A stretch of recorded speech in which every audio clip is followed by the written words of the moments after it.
Satchel, 135 kilos. Our next lifter is Greg, going for 137. Okay, there we go. Now it's working. 303 pounds. Raphael, you are on deck. Mason in the hole. Okay. And Casey Shields, you're 4 out. Check. Test. Hold on.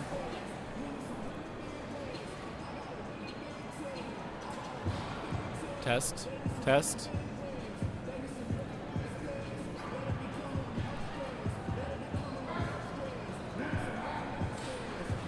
Lift is good for Greg. Great job, Greg.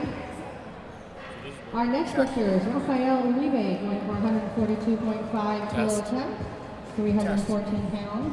Mason Bradford, you're on deck. Casey Shields in the hole. And Marco Vasquez, you are 4 out.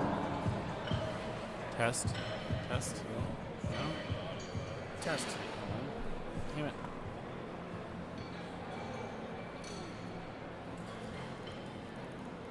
Oh, hold on. That's because that's not working anymore. I think the microphone's working, but he's not hearing it. Ryan.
Check. Ken, you're on deck. Vincent in the hole. Anything now? And then we'll be starting our second attempt with Aaron. There we go.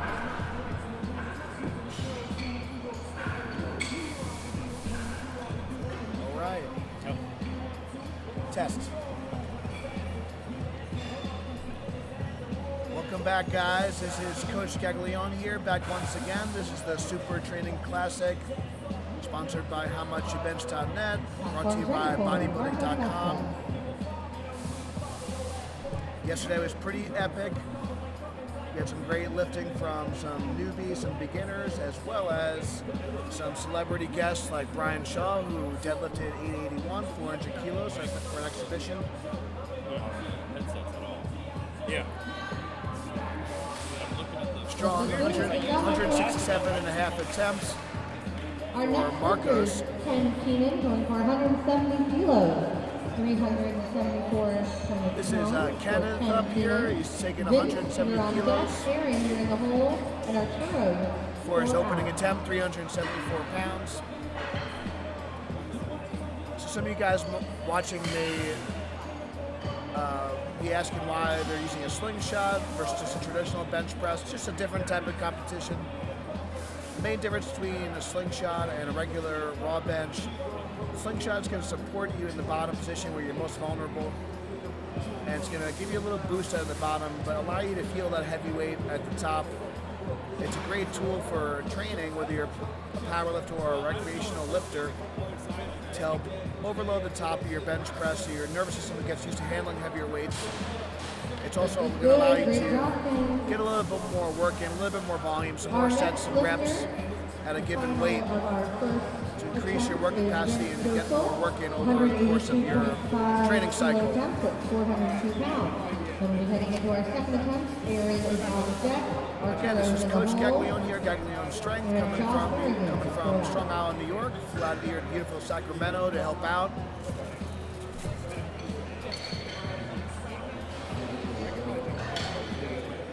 Make sure you check out howmuchyoubench.net for all your strength equipment needs. They don't just sell slingshots, but also wrist wraps, knee wraps, knee sleeves, elbow sleeves, and a lot of other great products to help you get stronger. Feel free if you have any questions over the course of the day to drop your comments in the live chat. Be happy to hear from you. If you have any questions on the event itself or just questions on strength or powerlifting in general, happy to help.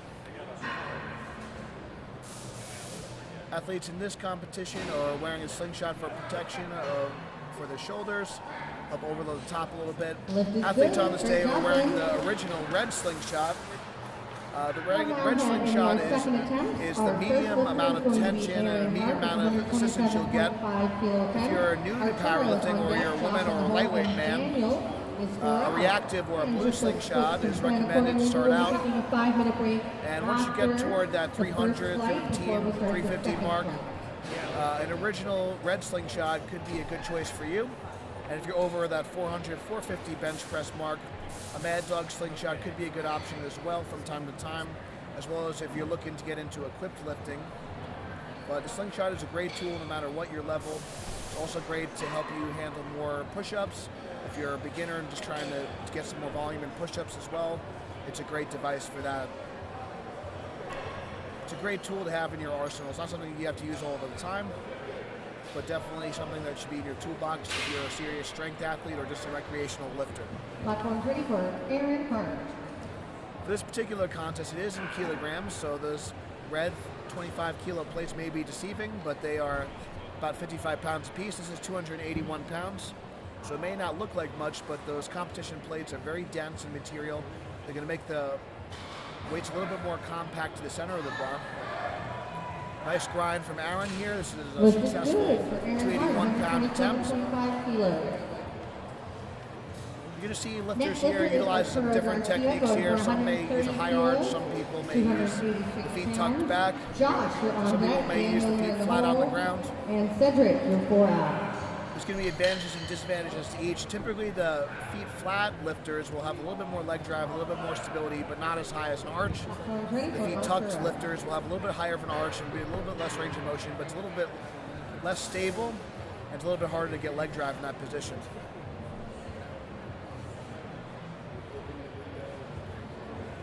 Mark benched yesterday. He benched 252 kilos, about 556 for a strong press.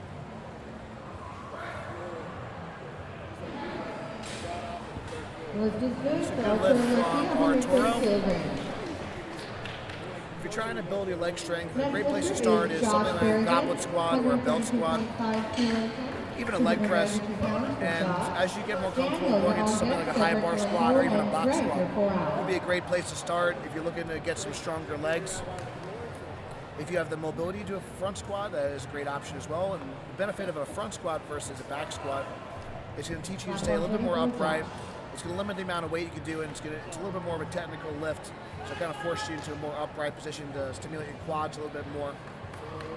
but boring that you have the ample amount of mobility in your upper back, your shoulders, and wrists to do it properly. So you can see Josh here is implementing more of a flat-footed technique, not a super high arch. Good strong press from Josh. Looking good. Good for 292. I expect him to go over 300 on his third attempt. This is in Sacramento. This is at the Cal Expo in beautiful Sacramento, California. Right now the whole Mason is 4 out. If you're trying to drop body fat in general, I would just try to reduce your calories and move a little bit more. Obviously, getting a nutrition coach can be helpful. Doing some steady state cardio, a couple of 10-minute walks here and there can be effective just to get moving a little bit more, burning a little extra calories. But in general, move more, eat less is great to reduce some fat.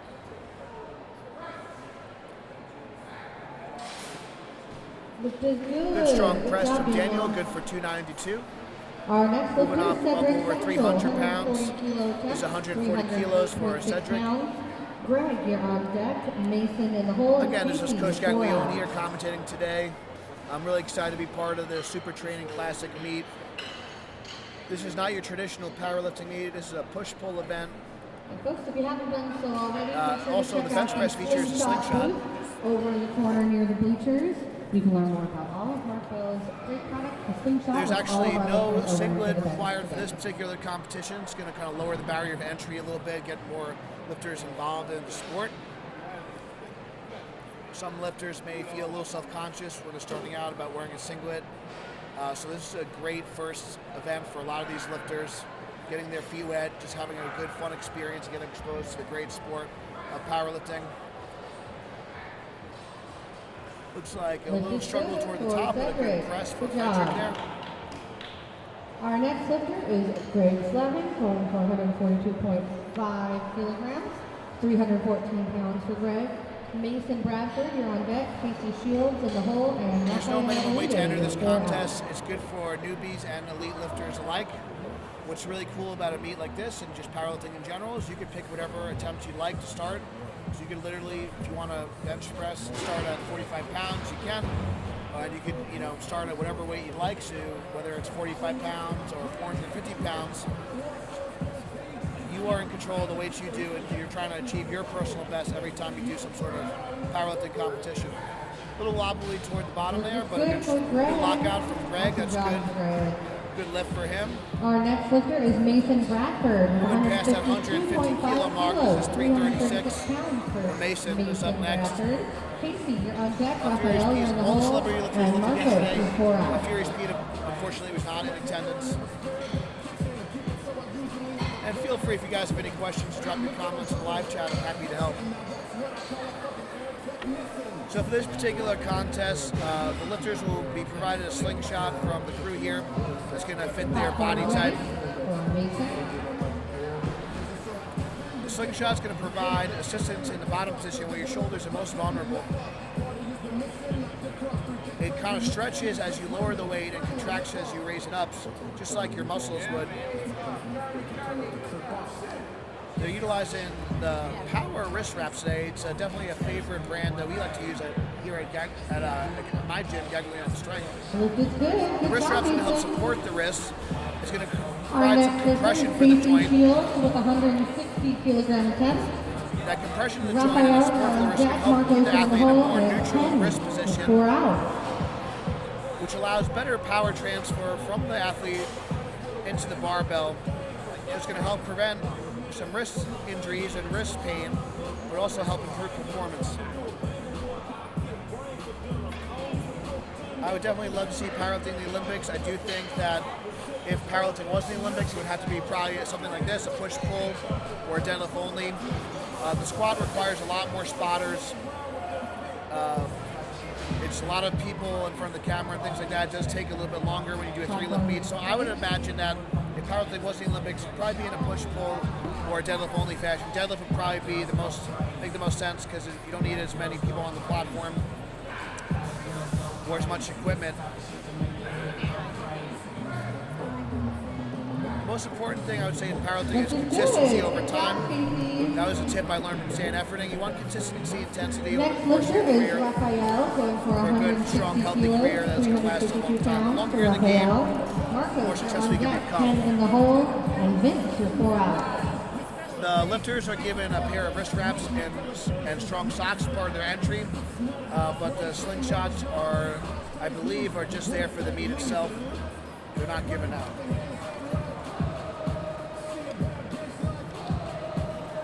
The slingshot's going to help protect the lifter in the bottom, where the lifter is the most vulnerable. You can see Raphael here is using a heels up technique, trying to implement a higher arch. Our next lifter is Marcos Vasquez with 172.5 kilo attempt, 380 pounds. This is a first meet of its kind. This is from Sacramento. On deck, Vincent in the hole, and then we'll be going into our third But there are attempt. powerlifting meets across the country. Again, folks, we will I do be host going all the way powerlifting through meets this flight, in the and we're Northeast taking if a you're 5-minute interested in break fitting. before we begin our We are out of flight. Long Island, New York. We do host meets there. If you're interested, you can check out Gaglione Strength for that. We do have a deadlift contest on February 17th. But this is the first meet of its kind, Slingshot Classic. I expect this meet to grow. The attendance was crazy yesterday. The room was electric. It was literally standing room only, especially when Brian Shaw, world's strongest man, 4-time world's strongest man, Arnold Classic champion, lifted 881 pounds. This is Marcos here. This is 380 pounds.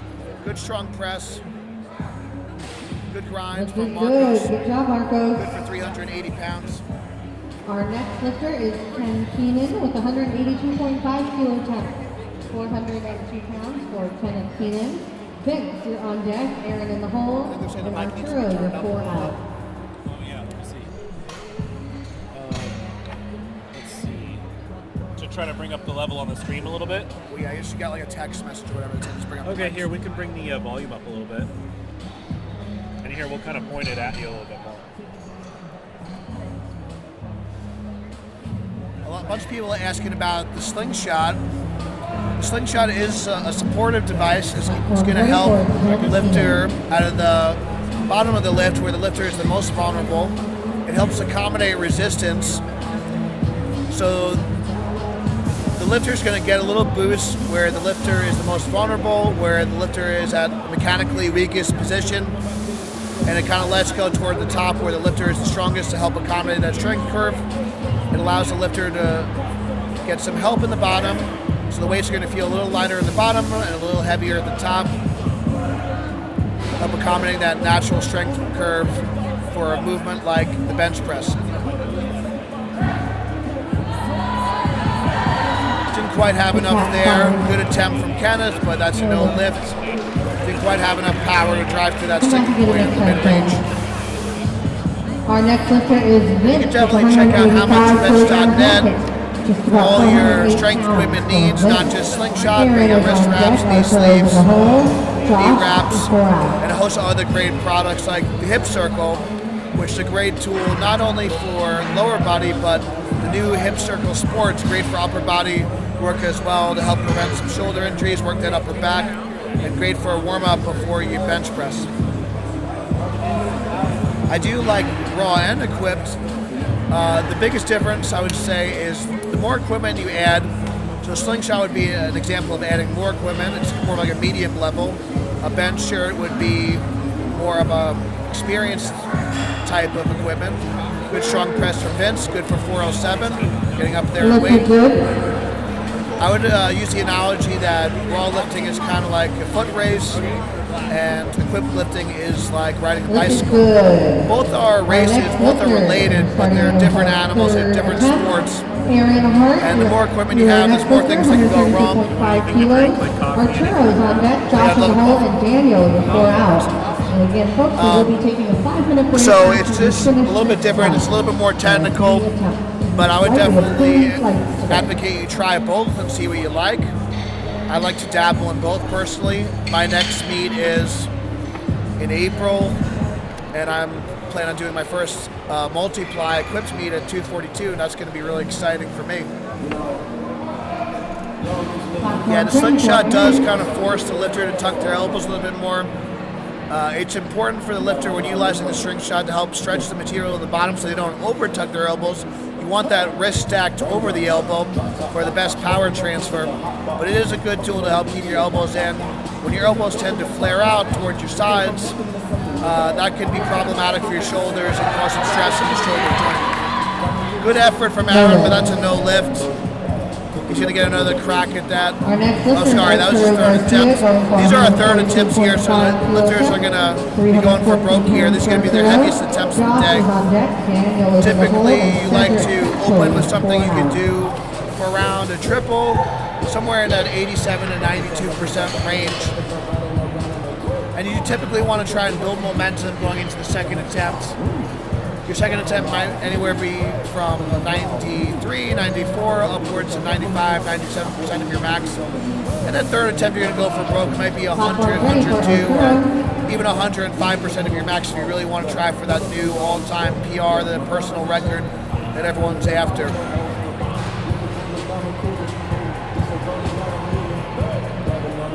This is a 314-pound attempt from Arturo.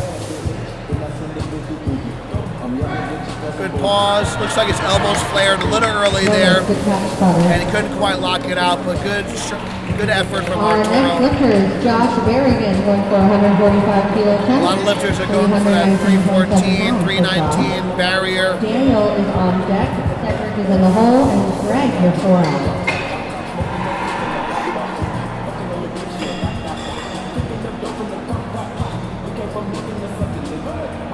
Yeah, the slingshot can certainly be helpful if you have any type of bicep tendonitis, any type of shoulder pain, any type of pec injuries. You don't want to use it as a crutch, but it is a good tool to help keep you in the game longer, help protect you in the most vulnerable position of the bench press in the bottom, and it could help you allow yourself to get into training effects even while you have some bumps and bruises. Strong effort from Josh. That's a good lift, 319. Our next lifter is Daniel. Yeah, so the question for Marcus is about deloading for a knee. This is going to depend a lot on the lifter, their training age, their experience, and their body weight. Typically, bigger lifters and more experienced lifters are going to need a little bit more time to deload. Good, strong effort. Oh, it is? Where? So I like to personally take about a week off or so, or just really minimally light lifting. Good strong pass from Daniel, 319, so good lift. Oh, that would be perfect. I need A lightweight female or an inexperienced lightweight male may only take a couple days to taper and drop that fatigue. Basically, once you end the peak cycle, you want to take enough time off to drop that fatigue and allow your body to enter that peak performance zone entering competition. So anywhere from 3 to 10 days off would be warranted. You need to experiment with what works best for you. Typically the bench press, you can train a little heavier close to the knee because it's the smallest amount of weight utilized. Typically the deadlift, you might need to take a little bit longer to taper for that, and then squat. So a good rule of thumb, maybe around 21 days out from your contest, your heaviest deadlift, 14 days out, your heaviest squat, and 7 to 10 days, your heaviest bench press leading up to a competition.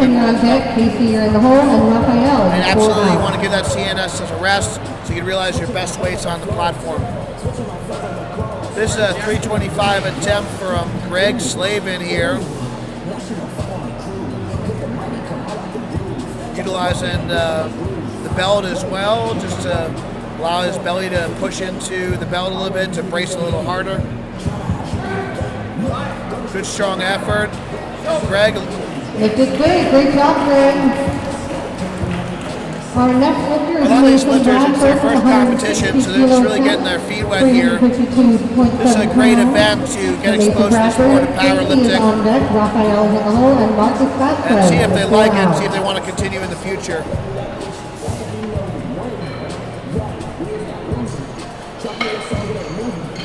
This event is sponsored by HowMuchYouBench.net, Bodybuilding.com for the live stream. Big thanks to them.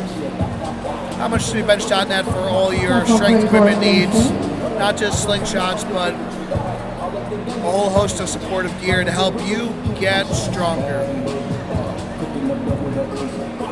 If you have any questions, feel free to drop them in the live chat. Happy to help. This is 352 attempt for Mason, getting over that 350 barrier. Looks like Mason likes to use a lot of leg drive. And that was a good strong press and a good lift for Mason. Our next lifter is Casey Shields with 167.5 For this particular contest, we're utilizing the Beast Metals bench. This is a competition-style bench. The pad's a little wider than a commercial gym bench to help cover the scapula or the shoulder blades of the lifter, helps prevent shoulder injuries. This particular pad's a little squishier in nature, which allow the lifter to really get their chest up and drive their shoulder blades into the bench for not only a safe press, but a more efficient press, so they can really get that upper back arch and allow for a little bit less shoulder rotation and range of motion, which is going to help not only improve shoulder health, but improve bench press performance as well. They get 3 attempts in the bench press. You're going to start off a little bit lighter and build momentum into their final 3rd attempt, which will be their heaviest attempt of the day. You're allowed to go up in weight, but you're not allowed to go down, so you must choose your attempts carefully. And there definitely is some strategy that comes into play. I am not the biggest fan of the belts when benching because I feel like it impedes my arch, but it can be very helpful for a lifter if they do have a previous lower back injury and want some support. It also is effective if you're an equipped lifter and it can hold the bench shirt down, and that's a great way to utilize the belt when benching. If you want to perform leg raises for abdominal strength, I would do them slow and controlled. Posterior tilt the pelvis a little bit, set the lower back in neutral, then flex the hips without using a lot of momentum. That's a great way to train your abs for using the hang and leg raise exercise. This is Coach Gaglione of Gaglione Strength, announcing for you at the SuperTraining Classic here in Sacramento. We are doing 3 attempts in the slingshot bench press, 3 attempts in the deadlift for a push-pull meet, hosted by HowMuchYouBench.com. Push-pull meet is also a great idea for your first or second contest because it's a little bit less pressure than doing a 3-lift meet. Typically, the squat's the most challenging from a judging standpoint as far as with depth and commands and things like that. There's a lot more things that can go wrong. There's a lot more safety concerns when spotting. The bench press is a great test of upper body strength. The deadlift's a great test of back strength and total body strength. So a push-pull meet is a great way to get involved in the sport of powerlifting. It looks like his butt came up there, but he didn't quite have enough energy to lock it out. Good, strong attempt, though. Good effort. For sure, my man. Happy to help. Mark Bell's been a good friend of mine and happy to give back to the powerlifting community. I think it's really important that we give back to the sport and it helps more people get involved in the sport. Thanks for Bodybuilding.com for hosting the live stream today, giving us the opportunity to showcase the SuperTraining Classic here in beautiful Sacramento, California. There's only a slingshot portion for this bench press today, and there will be a raw deadlift competition as well. Your best bench and best deadlift get combined for a total, and that's your score for the day. Highest total in each weight category is the winner for today.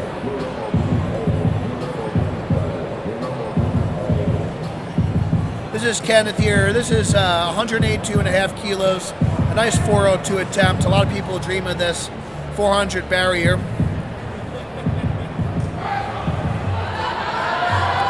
Good effort, but it looks like he didn't quite have enough there. Our next lifter is Vince with 190 kilogram attempt. Moving up to 190 here for Vince.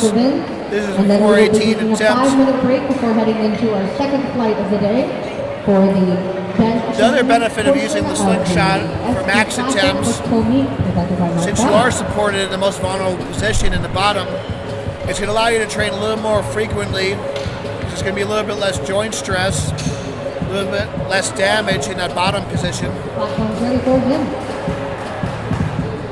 So these lifters probably will be able to get back to training next week without much problem, especially for upper body movements because they are being supported in that bottom position. This is a strong 418 attempts for Vince. Let's see what he's got. Blast it up, good strong lockout. And that's a good lift for Vince. Great job. Sporting the mohawk today. Every lifter's got their own little style. And that was another thing we want to help We have 3 flights with total today. the SuperTraining Classic. We want to allow the lifters to not have to wear a singlet, allow them to express themselves a little bit. If they want to wear a hat and they're more comfortable that way, if they want to wear shorts or whatever, they can kind of have their own little style and feel comfortable and have a little bit less barrier of entry to get more people involved in this sport. I think it's a great idea and it's a great starting point for a lot of these lifters today. If you have rotator cuff tear, I recommend don't do anything that goes into pain. I'd recommend finding a physical therapist in your area. Good resource is clinicalathlete.com. You can find a provider in your area. Get that assessed. You want to check yourself before you wreck yourself, my man. But in general, in my experience, utilizing something like a slingshot can be helpful to protect yourself in the bottom of a bench. You can use partial range of motion pressing exercises like a board press or a floor press, or putting a squat sponge on the bar to reduce the range of motion. You can also utilize exercises to train your upper back muscles to help improve the stability of your bench technique.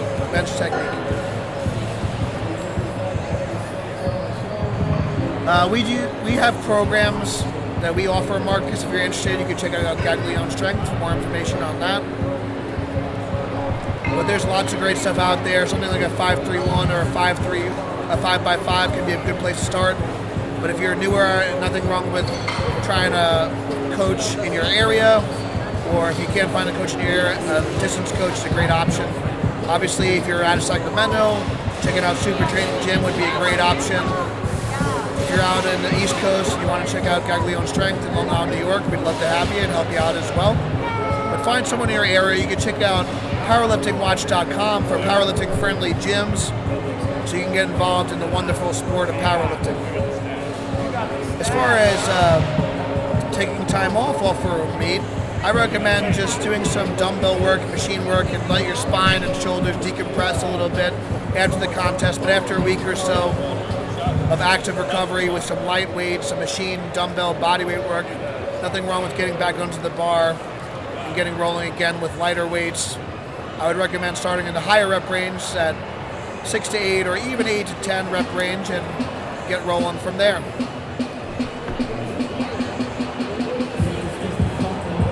So I hope that helps, my man. If you have any other questions, feel free to drop your comments in the live chat. We're taking a 5-minute break in between flights to give the lifters ample amount of time to warm up. Again, this is Coach Gaglione Strength, reporting live from the Cal Expo Center in Sacramento.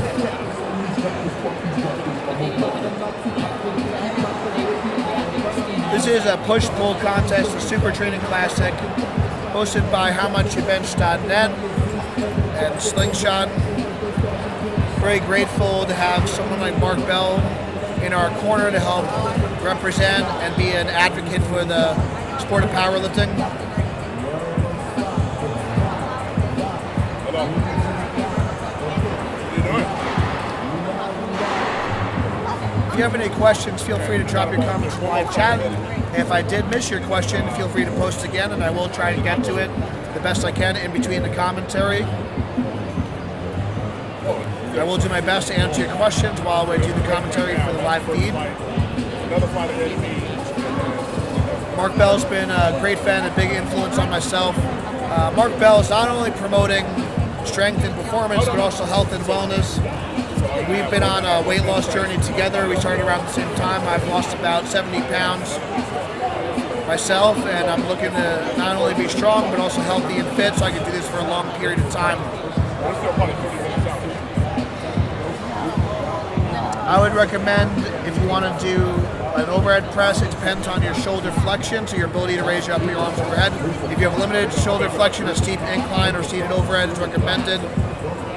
If you have the range of motion to do a standing overhead press, go for it. I'd recommend higher reps for that exercise. Our second flight for the ST Classic push-pull meet. Our first lifter will be Jeffrey Lassen. Brody, you're on deck. I'd recommend finding a mentor in your area. You can learn from them if you're looking to get into the sport of powerlifting or bodybuilding. You check out powerliftingwatch.com for powerlifting-friendly gyms. That's powerliftingwatch.com for powerlifting-friendly gyms. As far as breaking through plateaus, sometimes you need to take a step back in order to take 2 steps forward. So sometimes you need to lighten the weight, rework your technique, and rebuild again. Check your ego at the door. Most people have technical problems and they lift too heavy too soon. So I would say stay patient, be consistent, work hard, don't give up.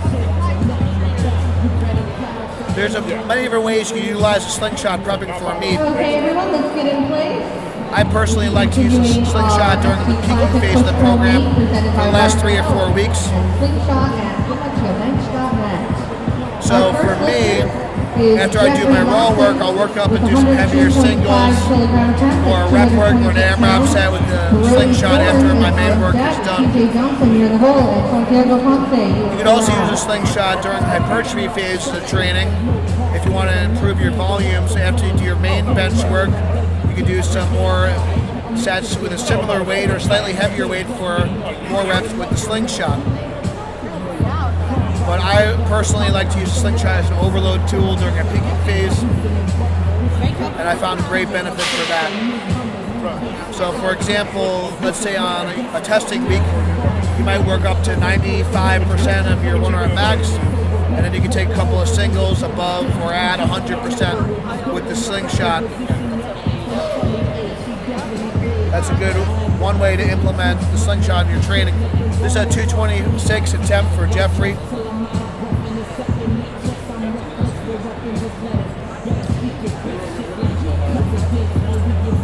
This is the start of our second flight, Flight B.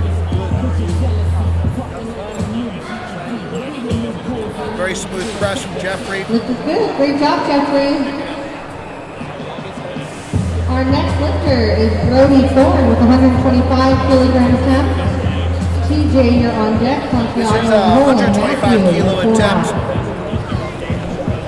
For this particular day, we're utilizing the Alico competition plates. For those that aren't unfamiliar with competition plates, they're a little bit denser material, so they're a little thinner than your traditional 45-pound plates. So it may look deceiving. So 2 plates normally would be 225 with 45-pound plates. This is a 275-pound attempt with the 2 red Alico 25 kilo plates. So the weight's going to be a little more compact for the lifter, which typically can make the lift feel a little more stable in the bench press, but could actually make it a little more challenging because it's going to reduce the bar whip in the deadlift. So there's a trade-off using the competition plates for the deadlift. Thank you guys for watching. This is the SuperTraining Classic. Strong work from Brody. Great job, Brody.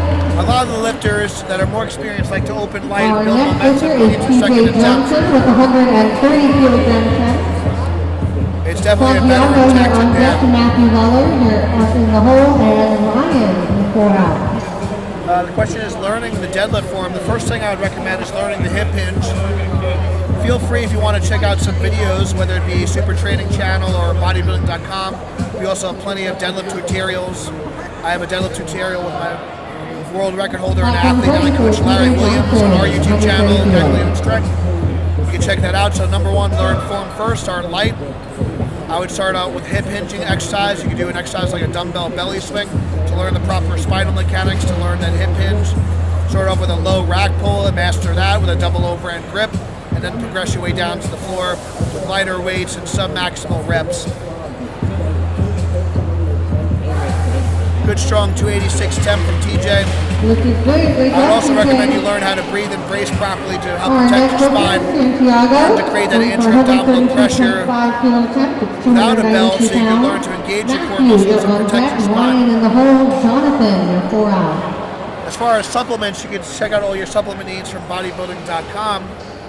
I'm a big fan of the basics, some sort of whey protein. If dairy doesn't give you problems, you could try a pea protein or a pea protein isolate or hemp protein if you're vegan or if you don't take dairy well. But some sort of quick digesting protein post-workout is a great idea. There's a lot of research on post-workout shakes and having at least 20 grams of protein after your bench or deadlift workout or squat workout, it's very effective for muscle growth and recovery. Micronized creatine monohydrate is one of the most researched supplements out there. It's going to help improve your creatine stores so you can be more powerful, help your recovery for the next workout. So those are supplements I recommend. It looks like my man Santiago missed the rack command, but a strong press. In a powerlifting contest in our SuperTraining Classic meet, there is a press and a rack command. Once the bar is extended out at arm's length, you take the bar down to your chest. You must stabilize the bar. There must be, take the bar motionless, and you will get a press command from the head referee. Once the bar is motionless, the bar must continue up in a straight line. You must lock out both arms and stabilize the way at the top, and then you will receive a rack command. If you jump either command, it's going to be a no lift. I will also say whole food, I agree, is the best choice. If you like me and like someone like Stan Effer, we're big advocates of having some sort of meat and rice pre and post workout to help replenish that glycogen, to help power through and help recovery for your workouts and build muscle. Good strong 319 attempt from Matthew. Good job, Matthew. Our next lifter is Ryan with 145 kilos. Yes, this is Coach Gaglione, Strength, commentating to you from beautiful Sacramento, California. SuperTraining Classic, hosted by HowMuchYouBench.net. Live stream from Bodybuilding.com. Speed squats and dynamic effort training can be a great method to increase rate of force development for all three lifts. This is a 319 attempts from Ryan, 145 kilo attempts. Ryan's in the ST singlet here. Singlet's not required, but some lifters are comfortable in them. Also wearing the old Reebok power shoes, one of my favorites to squat in. So going back to the dynamic effort question, a dynamic effort method or a speed method is a great way to improve your rate of force development and learn to lift submaximal weights with maximum force. So it's going to help you bust through sticking points and learn to use those type 2 muscle fibers. You're learning to lift more intent. Typically for a squat, you'll do somewhere from 8 to 12 sets of 2 reps in that 50 to 65% range. Typically using 10 to 25% band tension or chain weight. 9 sets of 3 around that 50 to 65% for bench and a similar percentage, and 6 to 8 sets of singles for the deadlift. It's a great method to improve your rate of force development and become a more explosive lifter. Full body workouts are a great place to start. This is a 319 attempt from John. Good lift for him. Good for Jonathan. Great job. I'm a big fan of starting off with less and then building to do more. I would start off with doing the lifts once a week, but if you want to try full body workouts, it'll improve your frequency. I would just make sure you start light and build up from there. Okay, got it set up now so you can press this here and then switch the feed between two cameras. So if you want, you can do that. Very cool. Platform 24, Josh. This is Josh's 330, 150 kilo attempt. The power shoes, I believe, are out of stock, but I believe Mark is working on a new shoe. I recommend use pre-workout sparingly for contests and your heavy days. Josh tends to do a dive bomb technique, which can be risky. A lot of people, some people prefer to use a slow eccentric or a slow lower. The benefit to that is going to have more control and more stability. But the trade-off is you might waste some energy and burn out your triceps on the way down. A quick eccentric can lead to a quicker reversal and a faster start, but if it gets too out of control, it can throw you off your position and can be a risky maneuver. So in general, you want to come as fast down as you can under control in order to maximize the stretch reflex and that power out of the bottom. So you want to find that happy medium that works for you.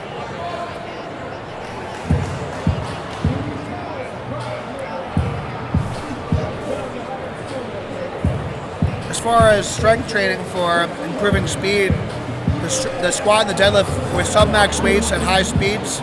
Like we mentioned before, the dynamic effort method would be a great place to start, as well as box jumps and plyometric exercises. 155 kilograms. If you're a thrower, explosive bench pressing and things like that can be helpful as well. Second attempt is Brody Thorne. Brody is up with a 297 attempt. Brody Thorne. TJ, you are on deck. Santiago in the hole. Jonathan Santos is 4 out.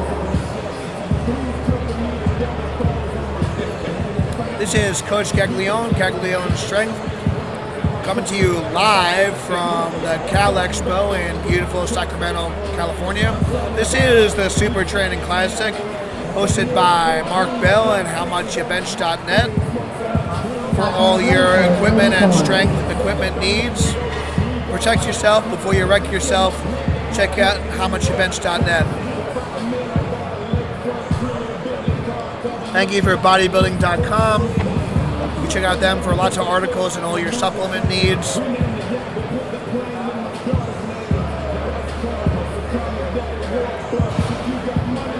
This is a 297, 135 kilo attempt. Very strong press from Brody. This is good for Brody, 135 kilograms. TJ is our next lifter, TJ Johnson, 140 kilograms. Yes, I would recommend when starting out, have a squat focus day, a bench focus day, and a deadlift focus day. If you want to have a little higher frequency on the squat focus day, you can do another bench variation. On the bench focus day, you can have another squat variation. On the deadlift focus day, you can have some sort of overhead press or incline variation or dumbbell work. And that's a great place to start. And it's a great way to utilize a full body routine while still respecting the strength recovery adaptation cycle for the bench squat and deadlift. Typically, you recover quicker from the bench press, medium, or the second most easy to recover for a squat, and the hardest to recover from is the deadlift because of the amount of poundage used and the amount of stress on the spine. This is a 308 attempts from TJ, and that's a good lift for TJ. You see TJ's wearing that ST hat, showing a little flair and a little style here. One of the benefits of competing at the SuperTraining Classic, lower barrier of entry, a little bit less rules to allow the lifters to have a little bit more fun and a great first experience to the great sport of powerlifting.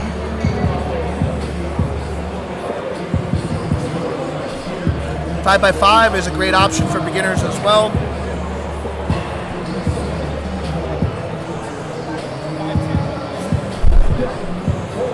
This is Santiago. Santiago missed the rack command on his first attempt, so hopefully he'll be a little more patient this time so he can get credit for the lift. Looks like he went up anyway, which is a risky move, but let's see what he does. That's a good lift for Santiago. He cleaned it up and he gets credit for that lift. Next lifter, Jonathan Santos, 152.5 kilograms. If you have any questions on the live chat, feel free. We'll try to get to your questions. This is Coach Gaglione Strength. Jonathan's our next lifter, 152.5 kilograms. I'm definitely a good friend and colleague of Mark Bell. I've learned a lot from him. So I am a powerlifting coach. I coach some athletes like Larry Williams, all-time world record holder, for example. So feel free to ask any questions on powerlifting or strength, not just the contest itself.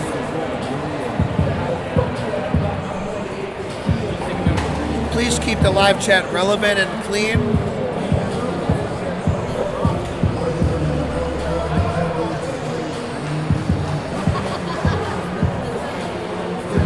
We appreciate your support, so feel free to provide any feedback on the live stream or the event itself. We'd love to hear your feedback and hear what you think. John is up again. This is a 336 attempt, 152.5 kilos. John's utilizing a kind of a more moderate or even a close grip technique. Close grip technique is typically going to be a little stronger off the chest. You have a little bit more compression with the bicep going into the forearm. But since you have that closer grip, it's going to be a little harder to lock out. It's going to increase the range of motion and tax the triceps a little harder. So it can be challenging to lock out those big weights. The wider grip is going to emphasize the chest and shoulders a bit more. And it's going to be a little slower start, but a little smoother finish and less range of motion. It's a little bit more efficient than a close grip. You need to experiment and find out what grip works for you, but feel free to utilize multiple grips in your training to emphasize different muscle groups for different phases of your workouts, different phases of your training.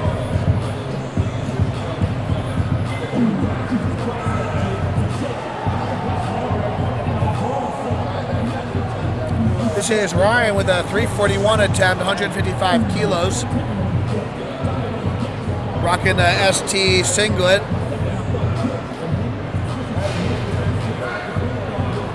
Ryan did a good job of keeping his elbows stacked over his wrist and under the bar, and he was able to press that pretty smooth.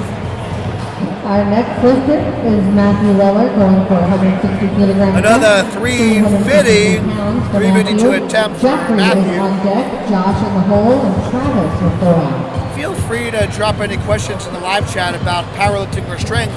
Let me help you get stronger. This is the SuperTraining Classic here in beautiful Sacramento, California. This is a push-pull meet. Lifters get 3 attempts in the bench press and 3 attempts in the deadlifts. This is a 352-pound attempt. Please keep the live chat comments clean and relevant. Very strong press for Matthew. I expect him to make a bigger jump on his 3rd attempt, at least a 10-kilo jump. We'll see what he's got. Jeffrey Lasson, going for 162.5 kilos. Got some big benches coming up, so hang tight. Josh is our next lifter after Jeffrey. Josh is the No celebrities are lifting today, just our middleweight and heavyweight lifters today, but there will be some strong benching. Brian Shaw lifted yesterday. He did a 881, 400 kilo deadlift. As far as squatting, you don't necessarily have to wrap your knees, but something like a slingshot knee sleeve is a good place to start if you have some knee issues or tendonitis or something like that to help provide some comfort. Looks like that was a little too heavy for Jeffrey. I like to utilize the strong knee sleeves, which is a little bit more compression, a little stiffer material for my heavy attempts. So typically when I'm lifting over 550, over 600 pounds, and certainly anything over 700 pounds, I like to utilize the strong sleeves for my squatting workouts. And I like to use the slingshot knee sleeves for my lighter workouts, typically when I'm squatting under 500 pounds for repetitions, just to provide a little warmth and comfort for the knees. Knee wraps are more of an aid than supportive equipment, but a loose knee wrap can be used as support, but I believe the knee sleeve is a better method for just support. You can check out how much you benched.net for all your knee sleeve and knee wrap needs. A good place for a barbell squat if you have injuries is it would be a belt squat. But if you're a competitive lifter, there's really no substitute for the barbell squat. Good 363 attempt from Josh. Our next lifter is Travis. All the athletes today will be using the red slingshot. I like the belt squat and goblet squat as well. Deadlifting will be in about an hour and a half, 2 hours or so. Brian Shaw, if you check out the YouTube video from yesterday, you can check out his lifts. You can also check out Instagram on SuperTraining channel. I believe it's at the SuperTraining Gym. I also have a video of Brian Shaw on my Instagram story if you check out @Calculated Strength as well.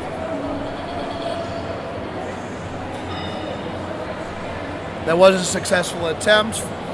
This is 380 for Travis.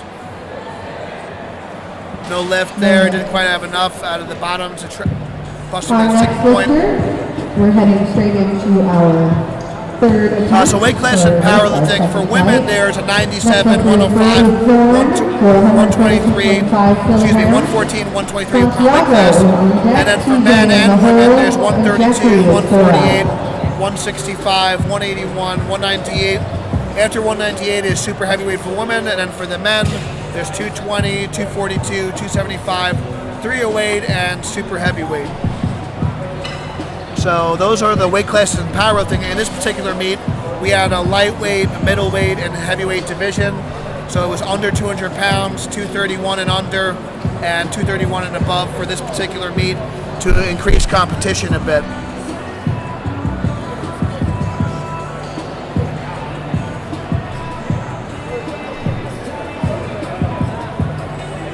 As far as cardio for powerlifting, it depends on your goals. I'm a big fan of lots of 10-minute walks and more steady state cardio because lifting by nature is more high intensity in nature, so I feel like I'd like to work a different energy system.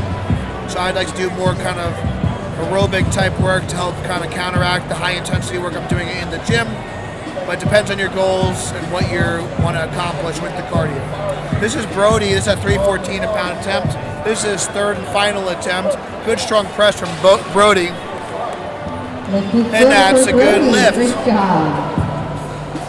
Our next lifter is Santiago. Mark Bell benched yesterday. The woman competed yesterday. TJ is on deck. Jeffrey's in the hole. If you don't see gains in powerlifting from a muscle building standpoint, I recommend using as a higher rep range in the 6 to 8 rep range for your primary barbell movements. And I would utilize 8 to 12 rep range for your accessory movements, your single joint exercises, and machine work.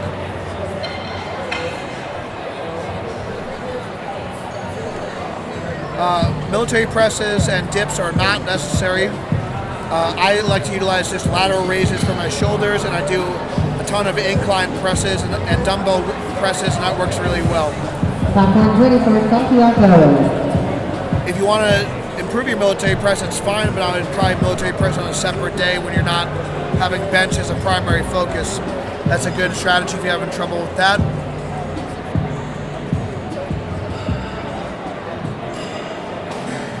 As far as this is a 330 attempt from Santiago. As far as good strong press from Santiago. Lift is good. As far as Santiago. If you're not, our next lifter as far as two more conventional, 152.5 kilogram attempt. It's about you're going to need to experiment, find what works for you. I would experiment with both stances. There's no hard and fast rule. But some of the differences between sumo and conventional deadlift, the sumo deadlift is going to require more hip mobility. You're going to need to have, good flexibility in your adductors, the inner thigh. You're going to need a lot of hip external rotation, the ability to push your knees out and get your feet out real wide. You're going to need a lot of outer hip abductor, and glute strength to maintain that upright position at the bottom. We do have a nice deadlift tutorial with all-time record holder Gina Versa. She has a 556 deadlift at 165 on our YouTube channel. You can check that out at Gaglione Strength. Bodybuilding.com, and Mark Bell has lots of great deadlift tutorials as well. We have also a deadlift tutorial with all-time world record holder 855 deadlift Larry Williams on our YouTube channel as well, so you can check that out. So I'll check the form and see what works better for you, but it's going to depend a lot on your strengths and weaknesses, your mobility, and your body type, but you can overcome a lot of body type. I always say it's not about the hand, your delts, how you play your cards. So no matter what your limb length and proportions are, if you work at it, you can get better at both stances, but just find one that's more comfortable for you and one that you can train more frequently and keep a good mechanical position. Deficit deadlifts are great for improving your strength off the floor. I recommend that you do them with a very flat back in a low hip position, making sure your shoulders and hips rise at the same time. I recommend a 1 or 1.5 inch deficit for 6 to 8 reps, somewhere in the 50 to 65% range after your main deadlifts. A lot of these lifters are going for broke on the third attempt, so these are going to be their heaviest, their third and final attempt, so we're getting a couple of misses here. Our next lifter is Ryan. This is a 363-pound attempt for Ryan. Jonathan, you're on deck, Matthew and Hole, and Josh, 4 out. Happy to help, guys. Thank you for tuning in to Bodybuilding.com and the SuperTraining Classic here in Sacramento. I like squats and deadlifts the best for overall leg strength. Any variation of the squat and deadlift as far as accessory movements, things like back extensions, glute ham raises, hip circle walks. You can get the hip circle at howmuchyoubench.net. And single leg work like a Bulgarian split squat and lunges for balance are great as well, especially if you're an athlete or just trying to get healthier. As far as avoiding pec tears, making sure that you're utilizing good technique when you bench. You can use slingshot when you bench. Looks like I dipped down a little bit, but a good effort from Ryan, but that's a no lift. I like to utilize Good light job, Ryan. dumbbell flies or machine flies to warm up my pecs and strengthen my pecs. Light weights for warm up and also medium Our to light next weights lifter is Jonathan Campos for high with volume, high reps. 165 kilograms. As part of my chest routine, help 264.8 pounds for Jonathan get some Campos. active range of motion and Matthew strength in that on bottom end deck, position Josh where you're in the most hole. vulnerable. Travis is 4 So make out. sure you do some direct chest work, some dumbbell work, some dumbbell pressing, some dumbbell flies to help strengthen the area. Making sure your shoulders stay down and back and you utilize great bench technique. We have a lot of great bench tutorial videos as well. We have one with 6'10" bencher Larry Williams, all-time record holder in 275 and 242 weight class. You can check those out in our channel. Mark Bell has great content on the bench press as well on his channel. Bodybuilding.com has great tutorials and articles Great as job, well Jonathan. on how to bench properly. Good attempt for Matthew, Our next 369. lifter, Matthew Lower, going for 167.5 Making sure you have enough electrolytes. We like to utilize electrolyte solutions for Matthew. for Josh pre is on and deck, during your Travis in the workout hole, as and well. then taking a 5-minute break before heading into our third and final flight. Basically, for improving your bench press, you want to utilize a variety of techniques. Make sure you have good technique. You're improving your setup and your actual technical ability to bench. In the off season or far out from a contest or far from a training cycle, you can bench anywhere from 1 to 3 times a week. And then as you get closer to peaking, 1 to 2 times per week. Usually a heavy day and a light day and maybe a speed day or an accessory day. Good strong press from Matthew, 369. Good job, Matthew. Our next I would follow the lifter, instruction Josh program, Arnold, find your going for coach. 170 kilograms. Make sure your technique is 275 dialed in pounds for Josh. and slowly improve your Travis volume, is up intensity, next, and and load then 5-minute break. over time. These are our third and final attempts. This is the SuperTraining Classic out here in beautiful Sacramento, California, hosted by Mark Bell at HowMuchYouBench.net.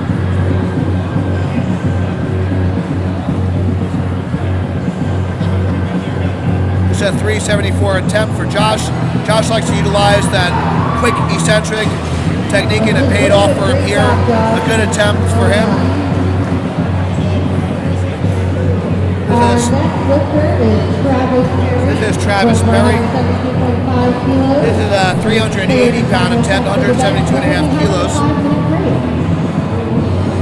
I'm not a fan of Cuban presses I like a Cuban press just as a lightweight, as a warm-up for the shoulders, but not really super heavy because the shoulder is in a vulnerable position when you put it in an internally rotated position at the start of that upright row before you do the Cuban press.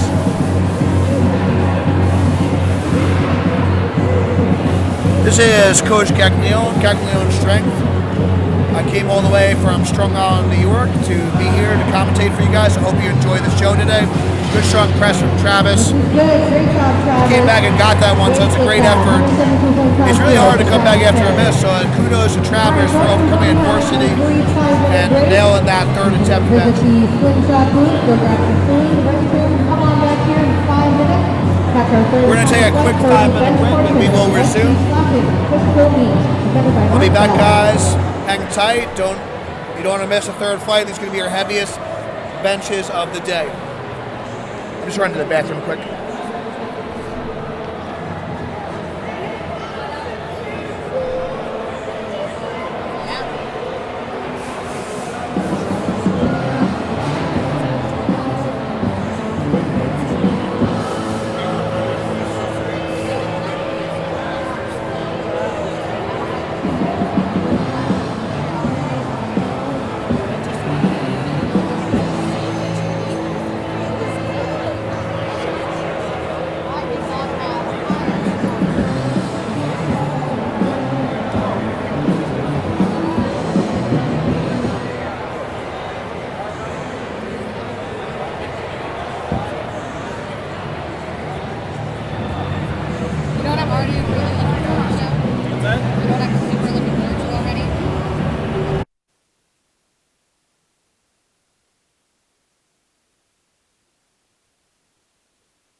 Are you guys on flight C yet? That is our next flight, yep. That's about to start? Yeah, give it a couple minutes. Yep.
Members who will be restarting Class C for the Marcel presents S2 Classic physical meet.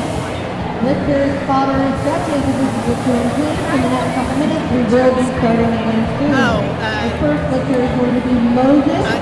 Michael Rizzo is on deck. Ryan Digger in the hole, and Brandon Mullen for us.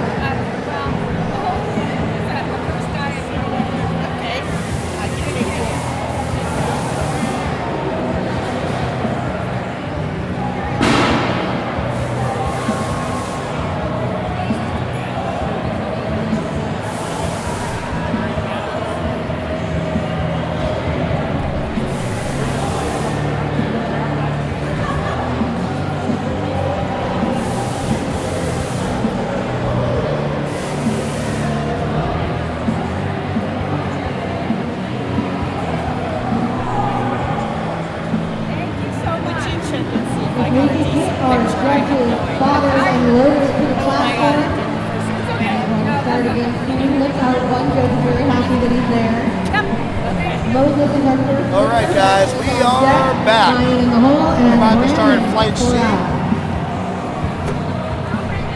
There's one more flight of bench here. This is Coach Caglione Strength, signing back on again for the SuperTraining Classic here in Sacramento. Brought to you by Bodybuilding.com and HowMuchYouBench.net for all your strength training equipment needs. There will be a deadlift portion after the final flight of bench. There will be a short break for a platform change after the bench press has concluded. So anticipate about another 45 minutes or so before deadlift. 30 minutes. 30 minutes. Okay, there will be a 30-minute break between bench and deadlift. So you figure deadlifts will start in about an hour at the start of Flight C of bench.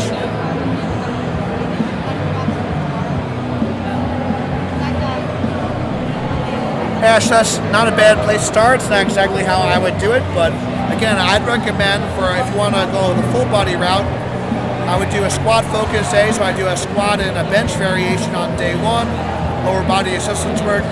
I would do a bench primary exercise and a squat secondary movement on day 2 and upper body accessory work.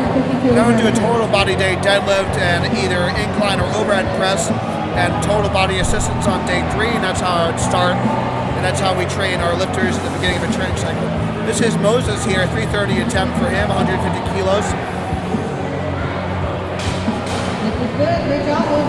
Please keep the comments clean and relevant on anything powerlifting or strength related. Feel free to drop questions in the live chat. Let me help you get stronger. These are our lifters' opening attempts. They're going to start light and try to build momentum into their second and third final attempts. The weight is allowed to go up, but it cannot go down, so there must be some good strategy. And a lot of veteran lifters like to open light and just kind of nail that first one to kind of gain some confidence and build some momentum going into the meet.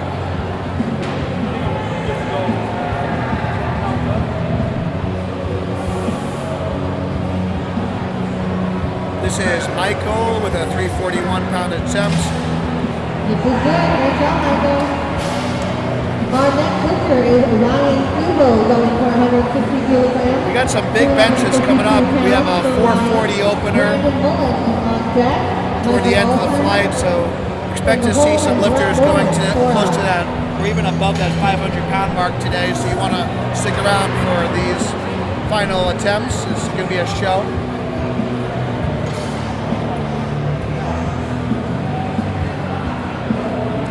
Ashley, if you're doing a conjugate style program, feel free to check out my article on EliteFTS.com. It's a 16-week, it's free training cycle it's a West Side system for raw. But in general, if you're going to do max effort work, I like a Duffalo bar bench, close grip bench, It's a good 352 press for Ryan. Lift is good for Ryan. More moderate changes. A floor press can be fine, or a low board, like a 1 or a half board for a woman. And maybe like half a chain per side, 10 pounds of chain per side for a woman. But I like the buffalo bar variation, or even for secondary movements, you could do incline presses, dumbbell presses. Wide grip feet up benching has been very effective for our females at Gaglione Strength. So Ashley, give those a try and let me know what you think. How much you should bench can be very dependent on your ability level, the amount of training age, your genetics, and many other factors. But in general, if you could bench 1.5 times your body weight, that's very respectable. 2 times body weight is very elite, no matter what size you are. You can also check out Powerlifting Watch and also Open Powerlifting for rankings in your weight class. You can check out the 198 weight class for your situation. Good 363 opener from Brandon to see where you rank among the best powerlifters in the country. Our 198 lifter, Mark Greenstein, he was one of the top lifters in the world at the time, and he was benching that mid-400 range. So anything over 400 pounds for a 198 lifter would be very elite.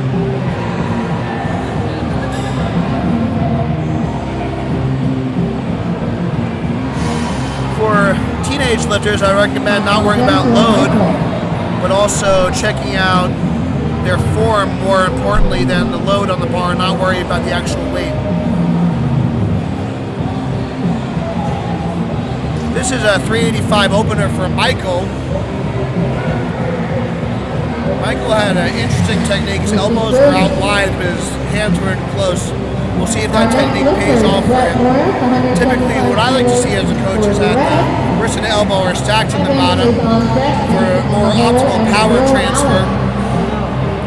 But we'll see if this technique pays off for him for this day.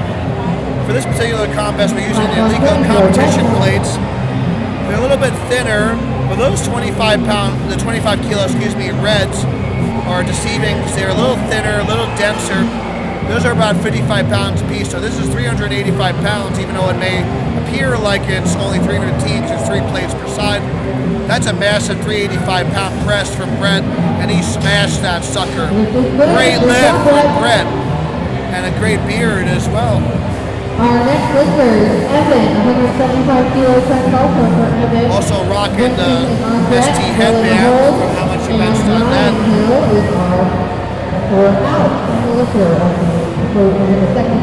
For those just joining us on the live chat, this is Coach Gaglione Strength, reporting live at the SuperTraining Classic from beautiful Sacramento, California.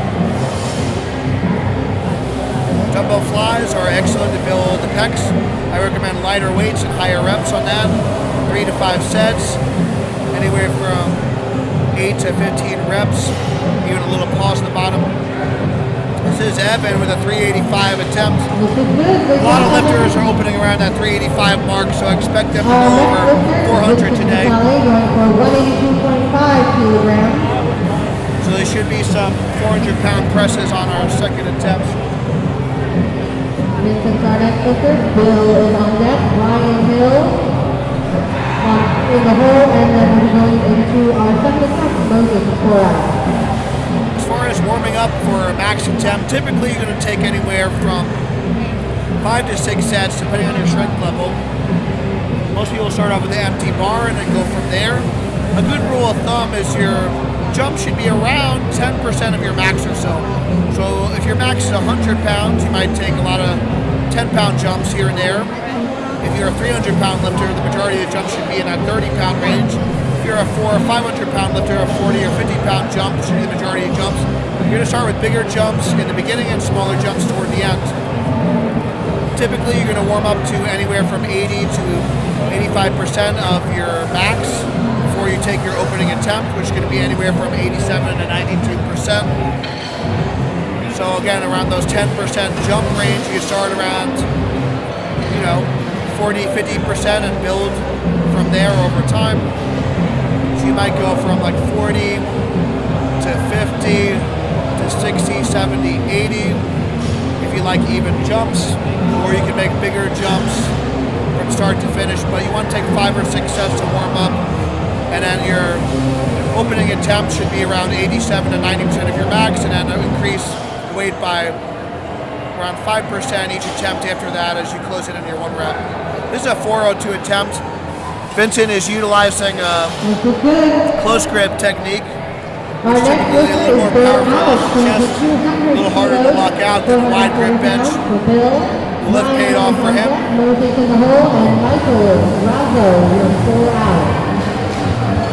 If you're just getting back into strength training, I recommend starting around 50 to 60 of your 1 rep max for 6 to 8 reps without a belt, and increase squat and deadlifts 5 to 10 pounds per workout. Increase your bench press numbers 2.5 to 5 pounds per workout, and build up slowly over time until you get back into that 75% range for sets of 5, and then you can kind of go back to your normal routine.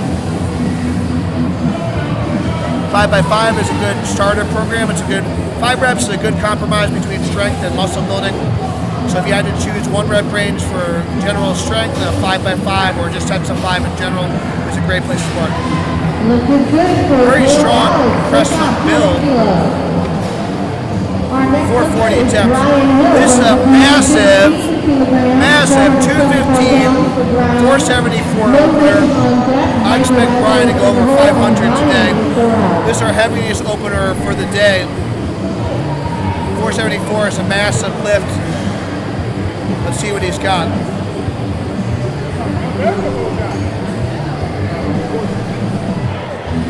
It's very hard to isolate specific heads in the tricep, but my recommendation, if you're trying to get a part of your muscle to grow, trying to focus on the mind-muscle connection in that particular area, and experiment with different exercises that work on those specific heads, and you kind of feel a little bit more in those areas.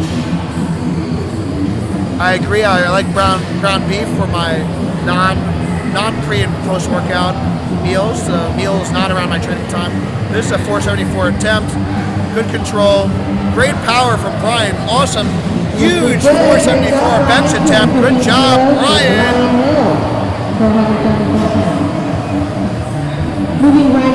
If you want to see what your 1 rep max calculator is, you can check out, there's apps you can check for a 1 rep max calculator to estimate your 1 rep max to get an idea of where you're at. If you do a rep max in training. But basically a good rule of thumb is you can just build slowly over time. You can increase the weight over time and drop the repetitions over the course of a 12 to 16 week training cycle. Lots of training cycles available at Bodybuilding.com. They have lots of free workouts there you can check out.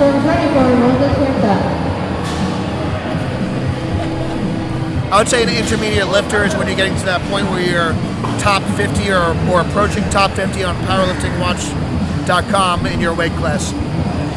And typically that's going to be somewhere who's been lifting in the 3 to 5 year range in competitive powerlifting. This is Moses. Nice strong 341 attempt from him. Good job. 155 kilo attempt from Moses. A pec and tear are basically that you get your shoulder in a compromised position and the load is too great for the amount of force that you're trying to produce.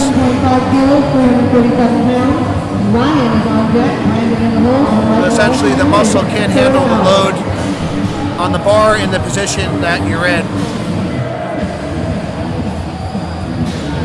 The good analogy is trying to shoot a cannon from a canoe. So if you don't have a lot of stability but you have a lot of power, that's when muscles can tear because you're accelerating, exploding quicker than your body is able to handle.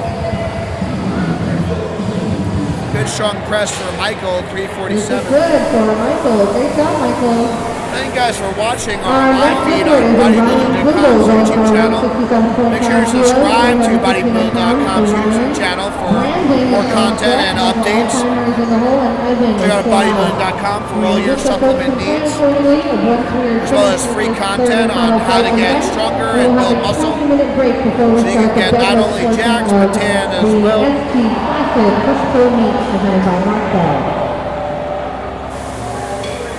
If your legs are exhausted during hang and leg raise, I just recommend doing more sets less reps and slow and controlled reps and just build up the volume over Platforms ready time. for Ryan. These are our second attempts for flight C, so expect some heavier increases on these next attempts. Most lifters are going to try to build a little more momentum going into their third attempt for their third and final heavy attempt. Typically, that second attempt is going to be in that 95% range. So something fairly heavy, but something that can still hit reasonably. This is a 369 attempt for Ryan. Good strong press for Ryan. The lift is good.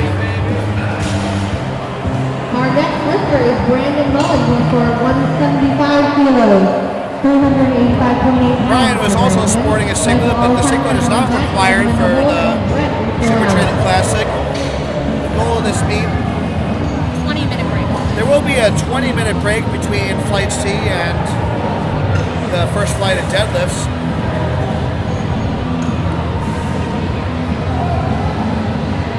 So again, those competition plates can be deceiving. This is 385 pounds. You got 3 25-kilo plates per side. Let's see what Brendan's got here. Brendan's utilized a feed flat technique. Typically it's a little more stable and you get a little more leg drive with that technique. Just pushing his belly up. Great strong press for Brandon. And that's a good lift. Got a little fired up there. We're surpassing that 400 mark. This is 185 kilos, 407 pound attempt. Your one rep is all relative, brother. Focus on your personal progress. Don't worry about comparing yourself to others. That's the best way to improve yourself. Yeah, tucking your shoulders back down and back is going to help prevent shoulder injuries. It's going to allow for less shoulder rotation, less range of motion for a more efficient and more stable and safer bench press. This is Michael here utilizing that unique style, elbows out and a close grip. Good strong press for him.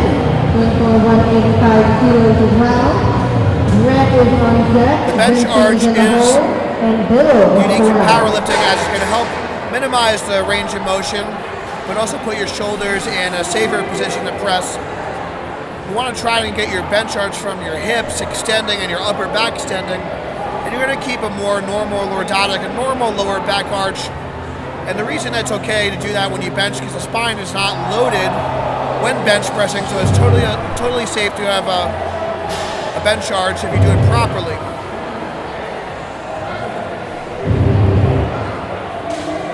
This is good for Evan. Great job, Evan. You want me to move over? Yeah. Our next lifter is Brett with 187.5 kilo frame, 213.4 Let's see if we can get you on the mic a little closer so you'll be able to hear yourself a little better, and then they'll be able to hear you over the background noise a little better if you're just a little closer. That should be good. Okay, this is 413 attempts for Brett.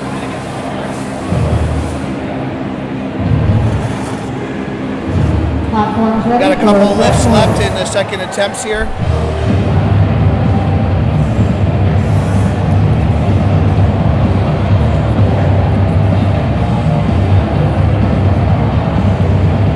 Brett's one of those lifters that's using a belt for a little support in the low back.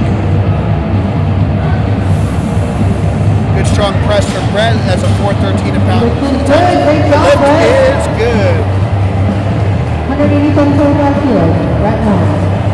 Our next lifter, Vincent. Put on up and weight to 195 kilos. This is a 429 bench attempt for Vincent. Ryan in the hold. Then we'll be going into our third attempt with no dips, 4 out. We got 3 lifts left in the second attempts. We got some big benches coming up. You don't want to miss these. Stay tuned. We got a few lifters going over that 450 mark on their second attempts. Vincent's utilizing the power wraps to help support his wrists today for a more neutral wrist position for better power transfer. Looks like his elbows flared a little early in mid-range, but he was able to grind through that sticking point and get it back in position. So that's a good lift for Vincent. Our next lifter, Bill Alex, going for 210 Got kilos. some big benches coming up right here. This is a 463-pound attempt, 210 kilos for Bill. Big man Bill is coming up.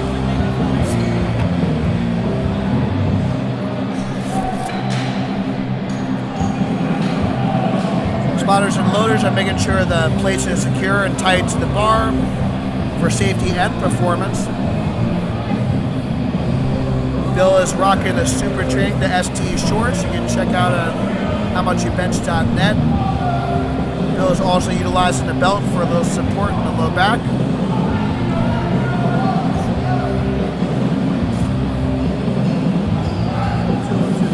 Good strong press from Bill. Looks like he's got a little bit more in the tank for sure.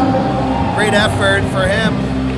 Our next lifter is Brian. I would imagine he might jump another 10 kilos to his third attempt. Wow, Brian's going 496 here. We're stacking those reds on there. Jack Michael in the hole, and Ryan is 4 out. This is a big bench, ladies and gentlemen.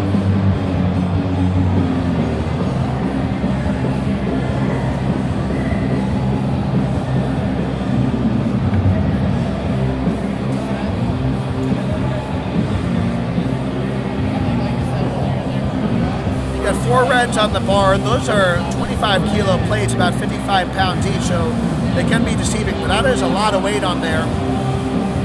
Equivalent to 545s per side on a normal 45 pound plates. The competition plates are a little thinner, a little bit more compact, a little denser. So that is nearly 500 pounds, ladies and gentlemen. You can see we got some extra spotters on hand just for safety. Wow, little sticking point there. Let's see what the judges say. I think there was a little up and down on the bar there, but I believe he'll come back and get that one. Little sticking point, so if the bar travels downward at any point, that's going to be a no lift. The bar can stall, the bar can pause, but it must continue to travel upward in order for the lift to count.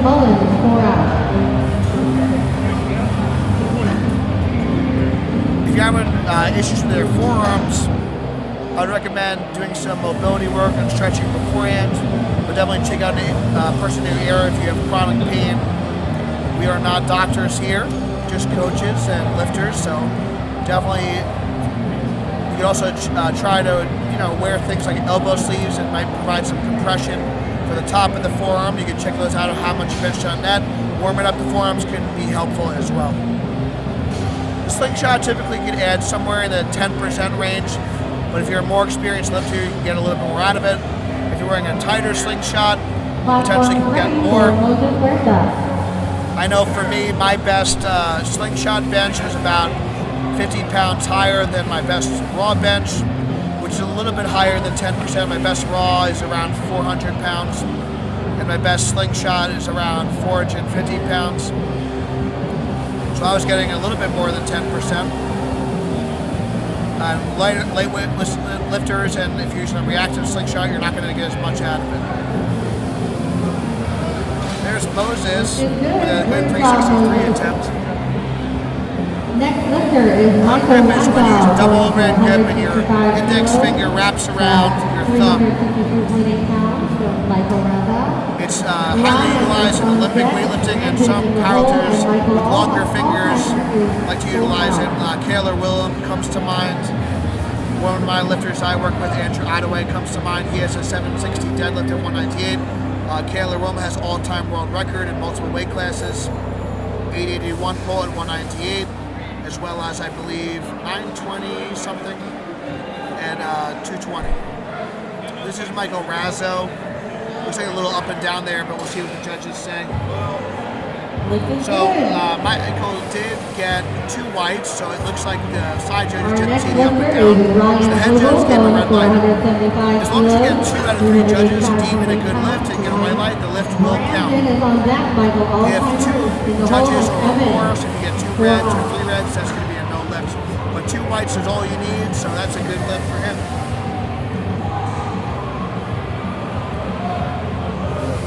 is the SuperTraining Classic for those who are just joining us. This is a push-pull meet hosted by HowMuchYouBench.net and Bodybuilding.com. This is a 385 attempt. We got 3 reps per side. Strong effort for Ryan here. Let's see what he's got. He's got a good arms here. Good strong leg drive, good strong press. The judges say, and that's a good lift, 175 kilos. Great job, Ryan. Nice work. Ryan's 3 for 3 on the day. Made all his attempts. 402-pound attempt for Brandon. Michael is on deck, Evan in the hole, and Brett Moore. We're approaching that 400 barrier. All the lifters for the remainder of the flight will be attempting over 400 pounds. So stay tuned for some big benches coming up.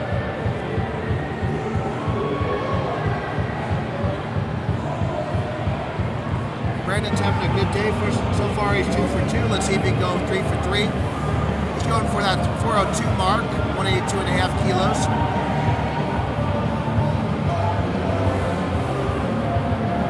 Good chest up, good leg drive, elbows flared a little early, and now he's dead in the water. If your elbow's going to flare to the sides a little early, you basically have nowhere to go, so you have to time that elbow flare at the right time. Usually about 3/4 of the way up, I like to think about spreading the bar to the lockout. That allows for a more efficient and cleaner lockout. But if he flares his elbows too early, and unfortunately he did not have enough strength down the bottom to get it moving, past that signal. Before heading back into the deadlift. This is a 413 attempt for Michael. Michael is also 2 for 2 on the day.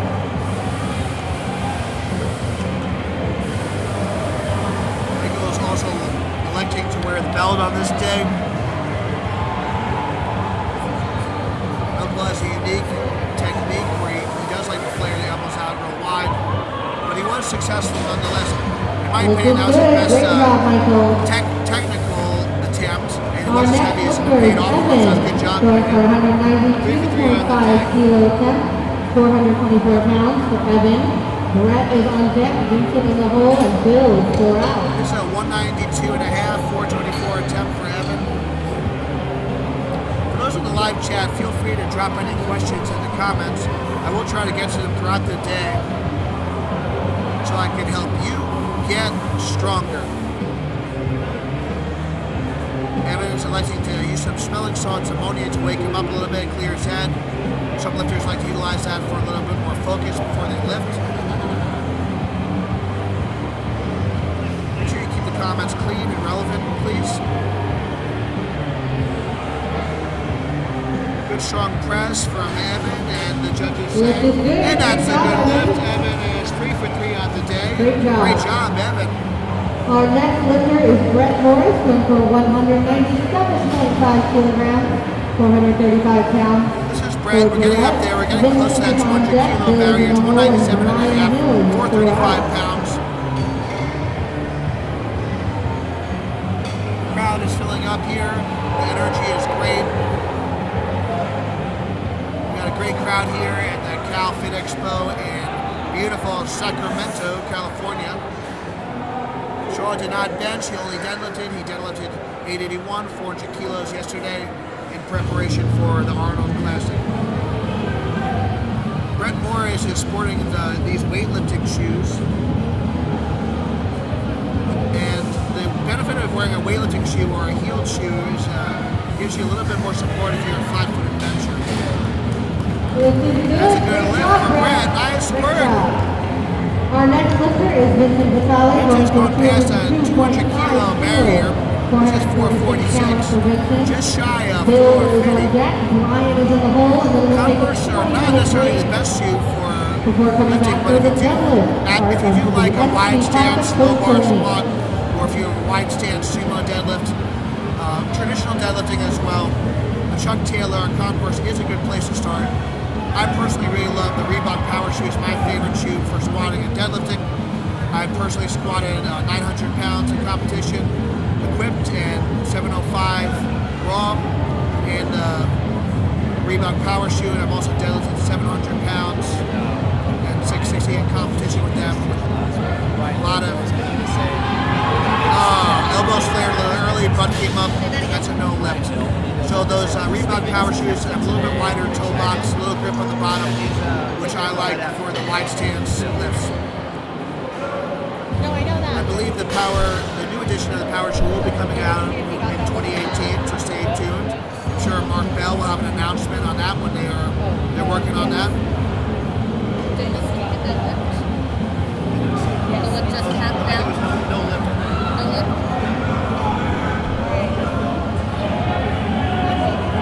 This is Big Bad Bill with 485, 220. He did it. All right, Bill Alex, 220 kilograms. Big Bad Bill with 220 kilos. Let's see what he's got. Boom. Wow, what power. I think he had a little more in the tank. Lift is good, Bill Alex, 220 kilograms for Bill Alex. Great job, Bill. Our final lifter for flight C, which is our final flight of the day for the bench here, Ryan went up is after a Ryan miss, which is a Hill. risky Ryan move, is but I up think he for really wants to go over 500 the on this largest day. attempt of the day, folks. We'll see if this gutsy 507 strategy pounds for pays Ryan off. Hill. Let's let them know how awesome Right now, he Big is Bad with Bill is in attempting the lead with this 220 kilo 230 bench. kilograms, folks. This would bring Brian into the lead with a 230 kilo bench. He's 10 kilos above Brian. 10 kilos above Here's Bill. Ryan Hill. But obviously, you got to make it for it to count. Brian's doing a good job of getting his hips up and digging his shoulders into the bench, setting his upper back to give more stability. Let's see what he's got here. This is 507, ladies and gentlemen. Let's see it. He's blasted up. Wow! Much better. His strategy paid off. A great lift for Brian. That's a 507 bench attempt, and that's a good lift. Great job, Brian. Biggest bench of the day. Alright, folks, we're Well, going to the 900 squat was equipped. My best squat in the belt is 705.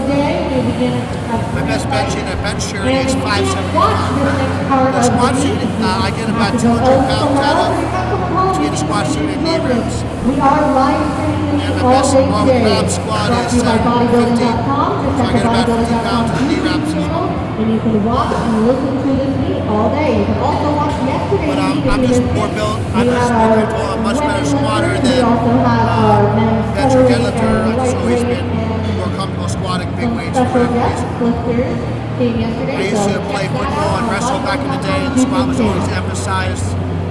So that was something I always took to heart, and I always wanted to have a big squat. Yeah, we only have 20 minutes. We're going to take a 20-minute break, so stay tuned, guys. Thank you guys so much for watching, and we'll see you in a bit. 20 minutes, and we'll start our deadlift.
Hi everyone, we're currently taking a quick break while we switch from the bench flights to the deadlift flights.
Coach Gaglione Strength, reporting live from the SuperTraining Classic here in Sacramento, California. We are on the deadlift. The bench press portion has concluded. We're on the deadlift now. They get 3 attempts in the deadlift. It's a good lift for Raphael, 314 opener. Our next lifter is Casey Shields, going for 167.5 kilograms, 369 pounds. Lifters can utilize sumo or conventional deadlift technique for this day. Belt is allowed for support of the low back. Is that a delay? Yeah. Yeah, there's like 20 seconds. We're utilizing a 30 seconds deadlift bar on this day. It's an YouTube Ohio deadlift bar. The deadlift bar is a little bit different than your traditional commercial gym bar. It's a little thinner, a little sharper, which helps you grip the bar a little bit. And it's a little whippier, so you can really pull the slack out of the bar and get a little bit better of a start position.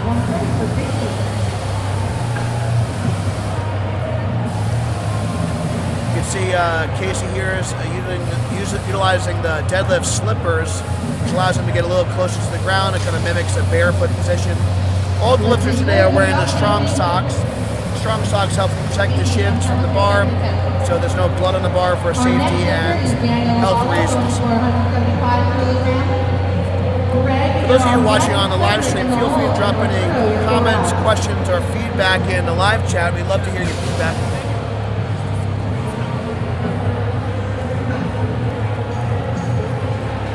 So the big difference between sumo and conventional, typically for lifters that get to a certain body weight, like Brian Shaw comes to mind, you're going to see a little bit more conventional deadlifters that are heavier. It's a little less technical. Certain body types may favor a certain style. The sumo deadlift is a little more technical and requires a little more flexibility and hip strength. A lot of lightweight lifters favor the sumo technique, especially if they have the flexibility and hip mobility to do it. Going for 175 kilos as well. Cedric is on deck, Arturo in the hole, Aaron is 4 out. The sumo deadlift's a little bit more of a technical lift, so there's more attention to detail. Oftentimes, it's a little slower off the floor, and if the lifter gets out of position, it can feel like a ton of bricks if you're out of position and you really are dead in the water. The conventional deadlift's a little more forgiving. You can muscle it up a little bit more. I like to use the analogy, the sumo deadlift is like a golf swing, and the conventional deadlift is more like a hammer swing, so it's a little more forgiving. There's a little more room for error on the conventional deadlift. The sumo deadlift's a little bit more of an art form. Our next lifter is Cedric Satchel, going for 185 kilos. Go Cams, keep up the good work. It's all good, brother. Focus on your personal progress and growth. Training legs will stimulate and release a little bit more growth hormone, so it will help overall growth, even if your goal is to grow your upper body.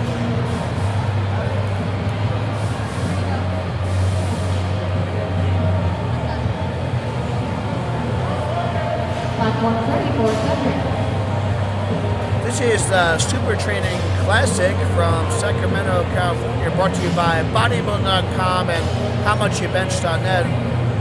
This is Cedric with a 407 opener. Nice smooth work for him.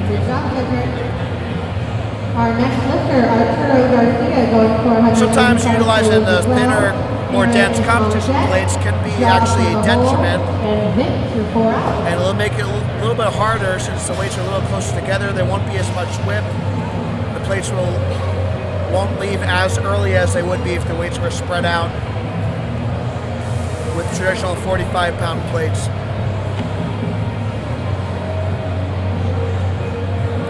Making sure the collars are tight and secure for performance and safety for the lifter. This is our first flight of 3 flights of deadlifts. This is our final lift of the day. These are our first attempts for flight 1. There are 3 flights in the deadlift. Each lifter gets 3 attempts each. Arturo is utilizing a little wrist support with the power wraps. You're not going to need as much wrist support for the deadlift, but some people like to have wrist support in all 3 lifts.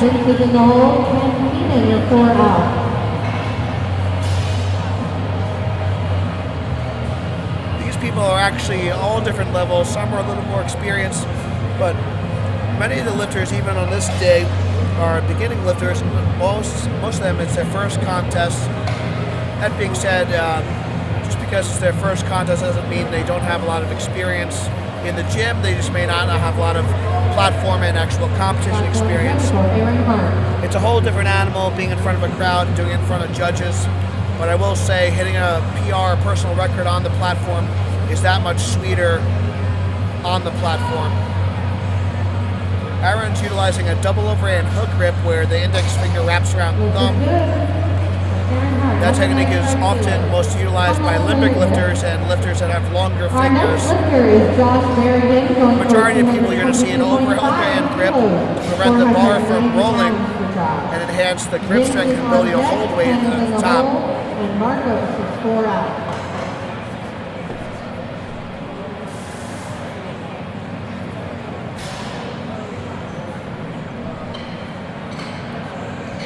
This is a 490 attempt. We're getting up close to that 500-pound mark. 500-pound deadlift is a great milestone, no matter what your age or weight class is. Most men can get up to a 405, 400-pound deadlift fairly quickly, but getting past that 500 mark is a great milestone, and typically a sign a lifter has been training a bit and they have some experience. That being said, there are some genetic freaks out there that may pull 500 plus out of the gate, but it is a rarity. Lifting good. Great job. Josh had a good lift, a 490 attempt. Great job for Josh. Feel free if you have any questions on powerlifting or strength to drop the comments in the live chat. I will get to as many questions as I can during the feed as I'm commentating. I want to help you get stronger. Yeah, the guy spotting is for safety. Sometimes in a deadlift, more often during an equipped lifting when there's a lot of pressure built up, and for those heavy attempts, you can actually pass out during the lift, especially for a really slow grinding lift if you're holding your breath. I've actually had to catch a couple lifters myself that passed out at the top. And just for safety, you want to make sure you can catch the lifter if they fall down. You don't want the lifter to hit their head after passing out to cause further injury. So this was a sumo deadlift, but more of a stiff-legged sumo technique.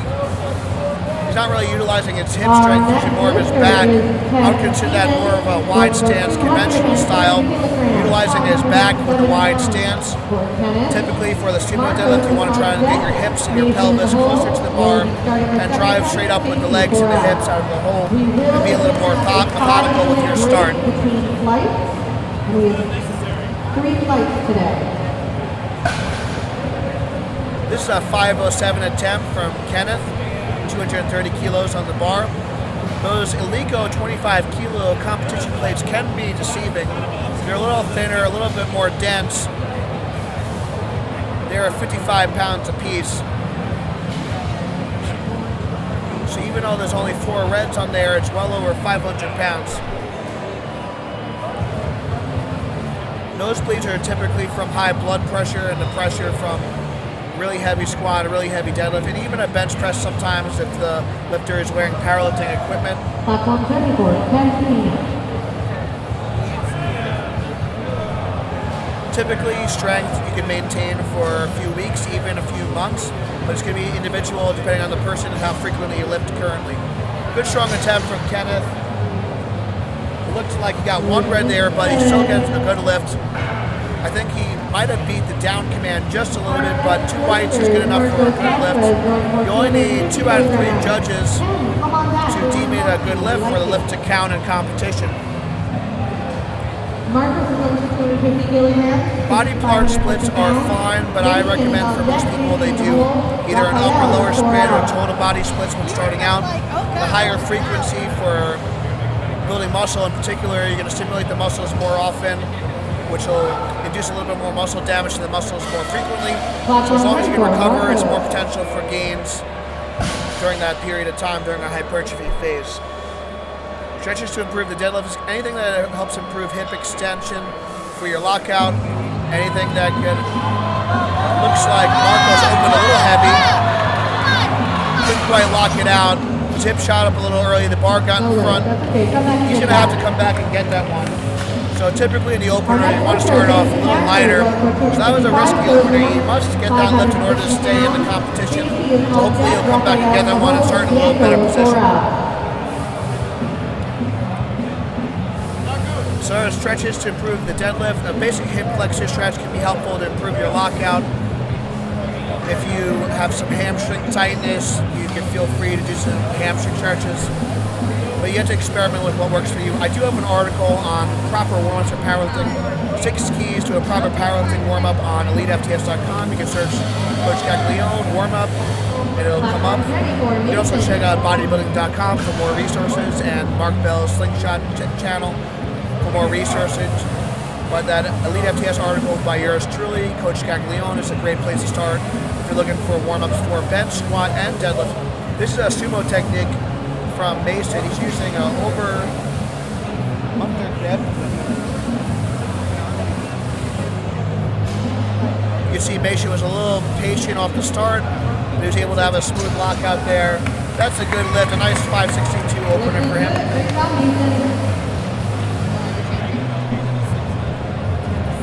Conjugate can work for raw lifters. I did mention earlier on the live stream, I have an article. It's a 16-week program, Westside for Raw. It's on EliteFTS.com. Check that out. I would just make sure the max effort exercises emphasize more the bottom position, have a little bit more longer range of motion for those exercises.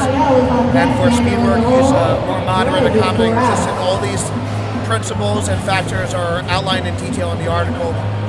If you search my name in EliteFTS, you can check that out. But yes, it absolutely can work. As far as how often you could train legs, if you're early on a training cycle, you can train your legs 2 to 3 times a week. If you're further along a training cycle, close to a meet, 1 to 2 times is plenty. It depends on your ability level and how close to a meet you are and how big you are. If you're a bigger lifter, you may need a little more recovery time. On average, around twice a week is a great place to start. You can have a deadlift focus day and a squat focus day.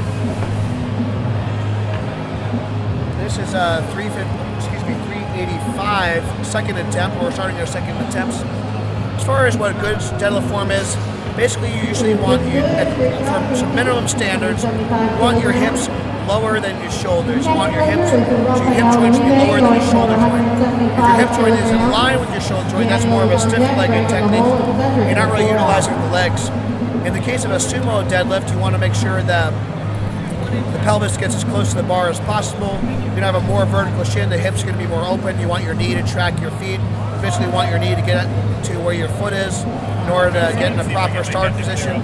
You want to try to have your shoulders and hips rise fairly evenly out of the hole. And for the conventional deadlift, you can see here Raphael, he's going to pull himself down in position. You want to try to bend your knees just enough to get your back straight and utilize your quads to help power off the floor.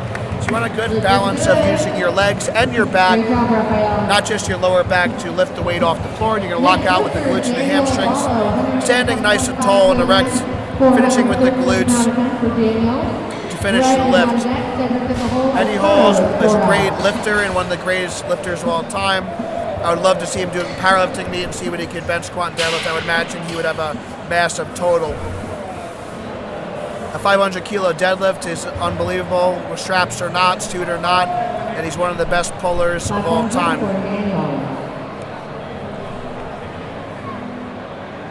I'm not a fan of twisting or cross-body motions, but I do like static and controlled isometric exercises, specifically for powerlifting, to train the trunk to maintain that neutral spine position. That's a good lift. Our next lifter is going to attempt 413 pounds on his second attempt. In general, if your goal is performance, I'd recommend carbs pre and post workout at the very least, and then if you want to maintain a good physique and just for general health, I would limit your carbs on non-training days.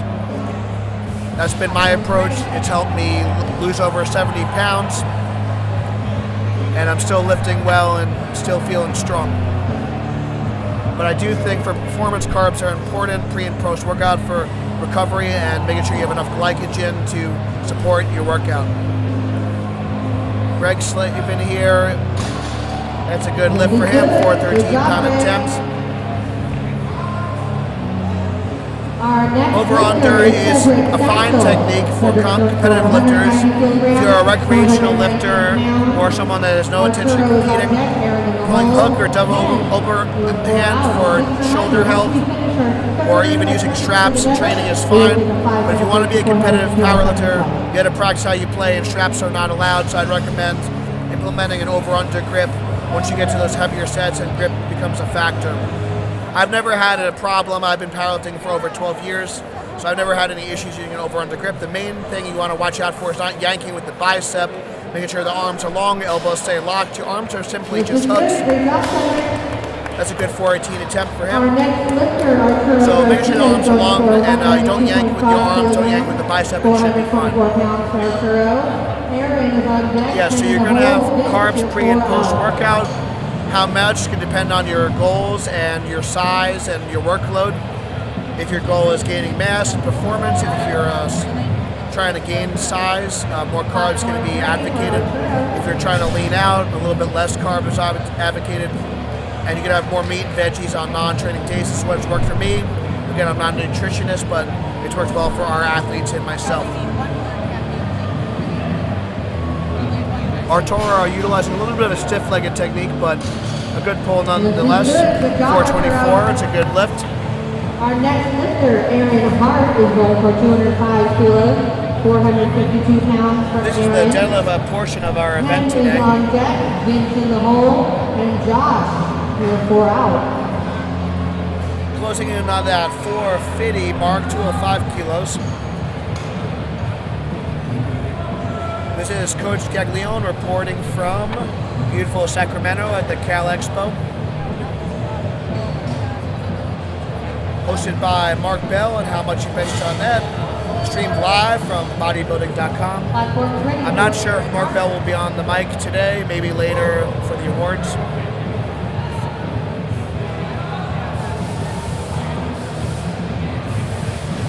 But yours truly will be on the mic for the rest of the meet. Hope you're enjoying the live feed. Good strong pull from Aaron. That's a good lift, 451 pounds on the bar. I've trained Westside for about half of my career. I utilize a lot of Westside principles.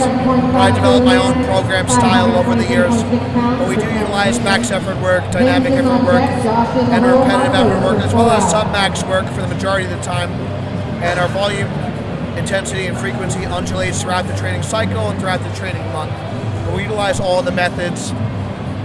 And I've even visited Westside Bar by myself a few times. I will be going back to train at Westside the week after the Arnold's, so I'm excited for that. I've learned a lot from Louis. Highly recommend learning from Louis and Westside methods. And you can apply those methods to yourself. You don't have to follow the program exactly, but utilizing those principles is a great place to start. And you can learn a lot from one of the strongest gyms in the world.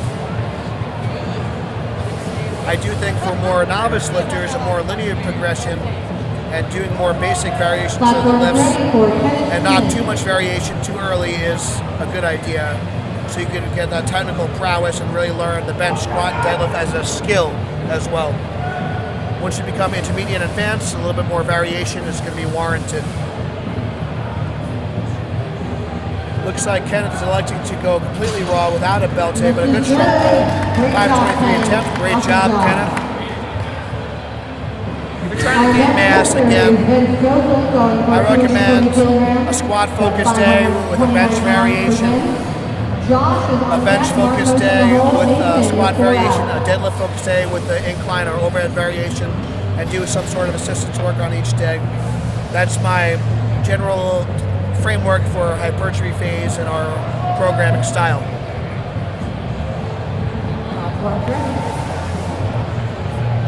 It's a good combination of strength and size.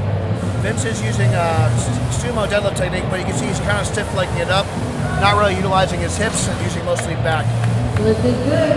This is a deadlift bar. I believe it's a Rogue, Ohio deadlift bar. It's a little sharper to help aid the grip, a little thinner as well, a little whippier, so if you really pull the slack out, it can help get you in a better start position for more efficient pulls. Thank you guys for watching our live stream brought to you by Bodybuilding.com and HowMuchYouBench.net for all your strength lifting equipment needs. Check out HowMuchYouBench.com. Protect yourself before you wreck yourself. This is a 545-pound attempt for Josh, 247.5 kilos, approaching that 550 barrier. Platform ready for Josh Berrigan.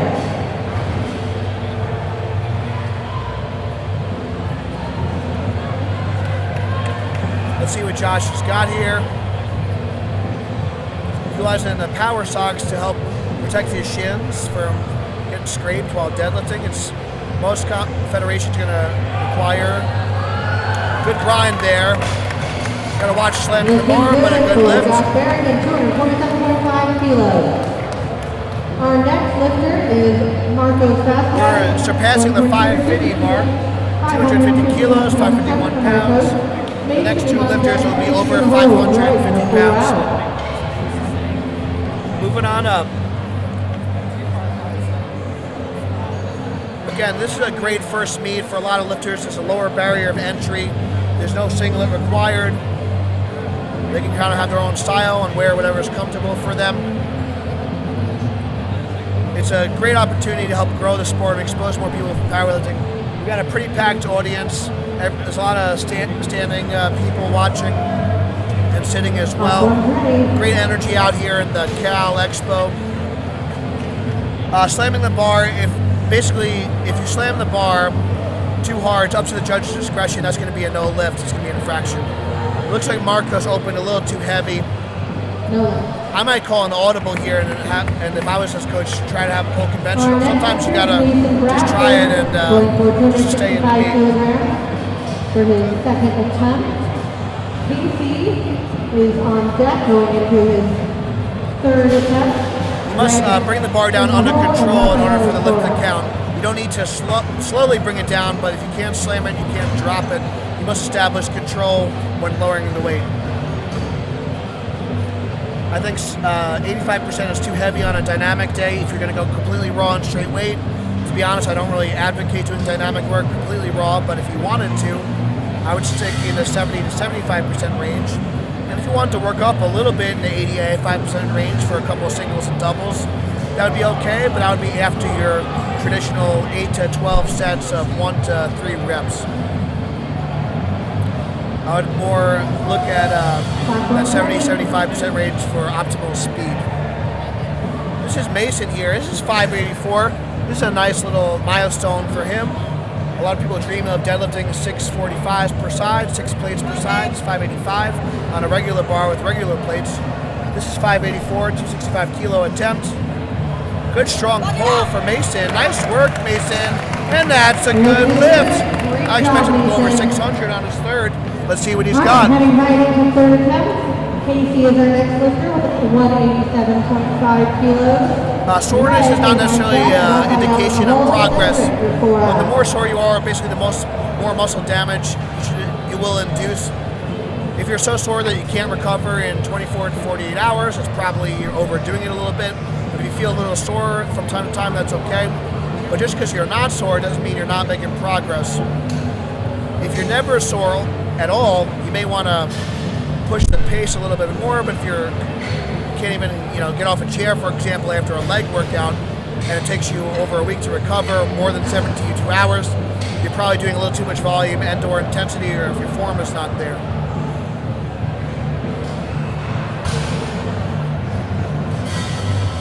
Everyone's recovery is going to be a little bit different. You need to experiment with volume and frequency and intensity and see what loading parameters work best for you.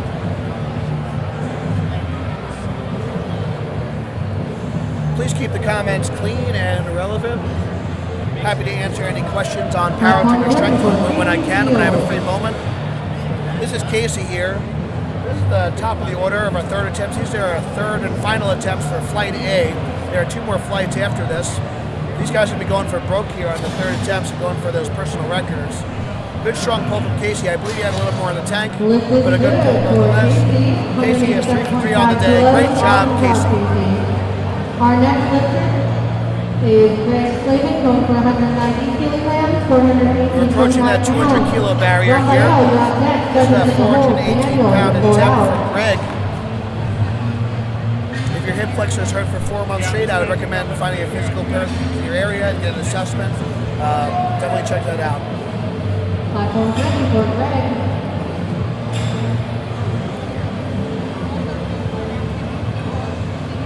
Rick Slavin here, 190 kilo attempt, 418.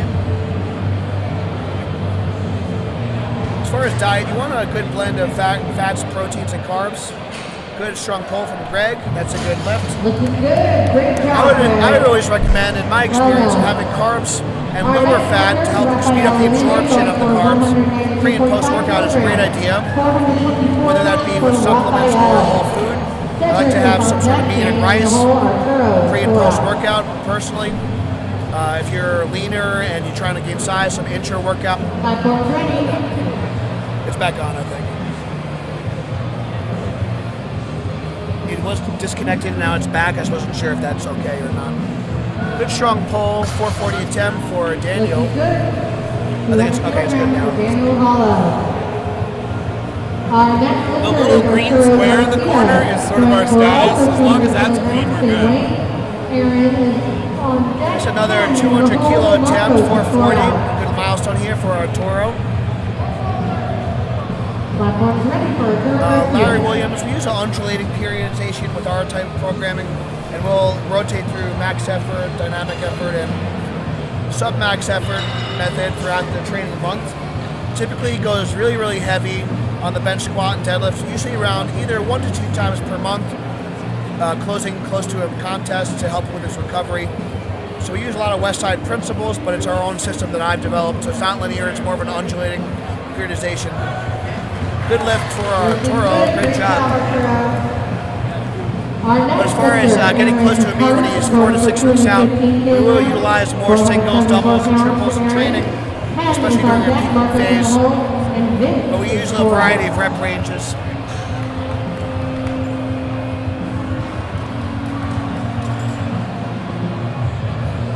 The benefit of a wider stance is going to shorten the range of motion, but it's a little bit more of a sumo deadlift with a wide stance. There's a more technical lift and it requires more hip mobility and hip strength. And there's less room for error for a sumo deadlift. As far as cable crossovers, it's not necessarily going to just fill out your inner chest, but it will help develop your chest in general and stimulate those pec fibers. This is Aaron Haar, 215 kilo attempt, 474.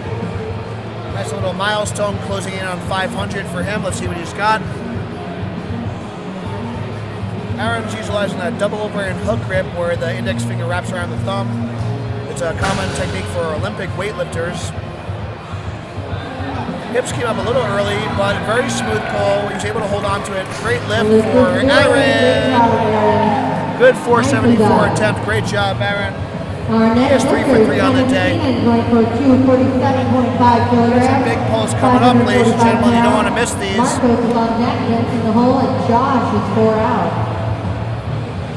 Again, if you're training powerlifting 3 times a week, I would recommend a heavy squat day, a lighter, either dynamic or more repetition-focused day, and then when the squats are heavy, the deadlift's going to be lighter, but basically a primary squat day, secondary squat day, and then a deadlift-focused day.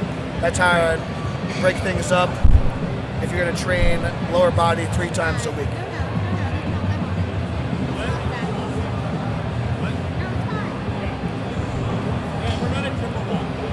This is Coach Caglione, Caglione Strength, reporting live from Sacramento, California. This is SuperTraining Classic, hosted by Bodybuilding.com, live stream, and HowMuchYouBench.net for all your strength equipment needs. This is Kenneth here, 545. Beltless, completely raw. Wow. Boom. Good strong pull for Kenneth. Nice work. We're getting past that 550 barrier, 250 kilos on the bar for macros. Just over 551 pounds. Vince is on deck, Josh in the hole, Mason is 4 out, and then we'll take a 5-minute break before we head into our theme fight. You shouldn't have a noticeable difference in weight or muscle mass in a week. I think that's probably more psychological than mental than anything else. But that being said, make sure you're consistent with your workouts. But every 16 to 20 weeks, if you want to take a week off here and there, or just a very, very, very light workouts for a week here and there after a training cycle, nothing wrong with that. And if you haven't had a chance to do so yet, folks, make sure You can see here, we're cleaning the bar to make sure there's no extra chalk residue on the barbell. It's going to allow the lifters to set their grip a little bit better. As chalk gets caked up on the bar, it can cause some grip problems if it gets too thick. This is Marcos with 551. Come on! And you can see Marcos pulled an audible like I recommended. He switched from a conventional stance, and that was a good lift. Marcos is in the meat. He's in the meat. Great job, Marcos. What a lift. Great job. If you do miss all 3 attempts, you will bomb out. You will not achieve a total. So that was a do or die lift there. And really great job from Marco, not getting rattled and able to pull that one out and stay in the meat.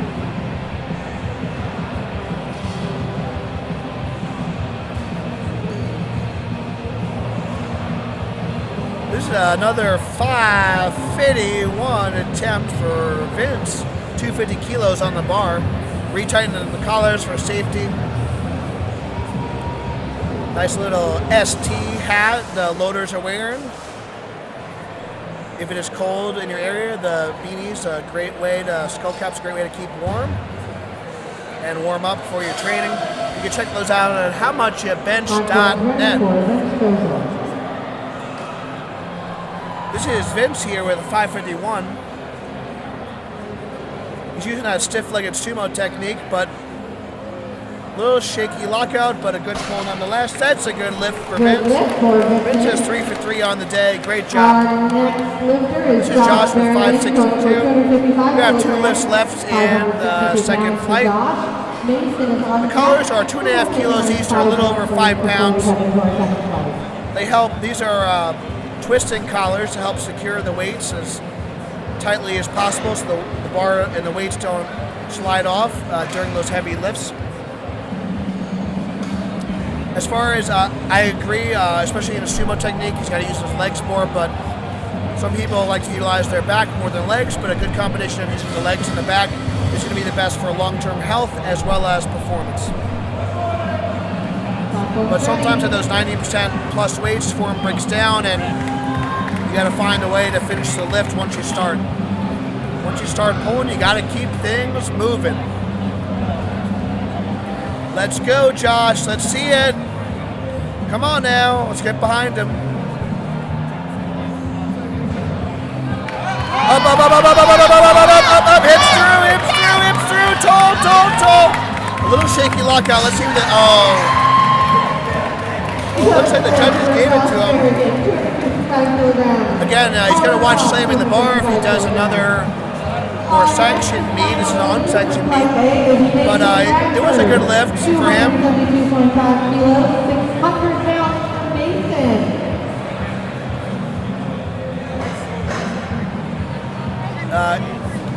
Josh is going to watch slamming the bar down in future competitions, but again, a good effort nonetheless. He does get credit for the lift. If two judges deem the lift good, it will count. You only need 2 out of 3 judges to give white lights in order for the lift to count, so that is a good lift for Josh. Mason is up. He's going 600 pounds here. This is 600 pounds, ladies and gentlemen, and this is a big pull from Mason. Mason is 2 for 2 on the day. He's going for that 600 milestone. I believe this will be a personal best for him. Let's see what he's got. The 585 looks smoothed, so I believe that this will be a tough but doable pull for him. Let's see what he got. 600 pounds is a great milestone. I know this weight took me many years to achieve. He's utilizing a sumo stance, which is a little bit more using the hips and the legs versus the back. He's careful at his setup. He's very methodical. He's going to pull the bar in and push his knees out. He's going to be patient off the floor and accelerate to lockout. Up, up, up, up, up, up, up, hips, hips, hips, hips, hips, hips, hips. Yes! to say, and that's a good lift for Mason, 600 pounds. What an effort. Great job for Mason. A lot of these lifters, it's their first meet, but I would imagine some of these lifters have been lifting for several months or even several years. Typically, someone who's deadlifting 500 or 600 pounds, they probably have some experience under their belt, but there are some freaks out there that can pull that much out of the gate.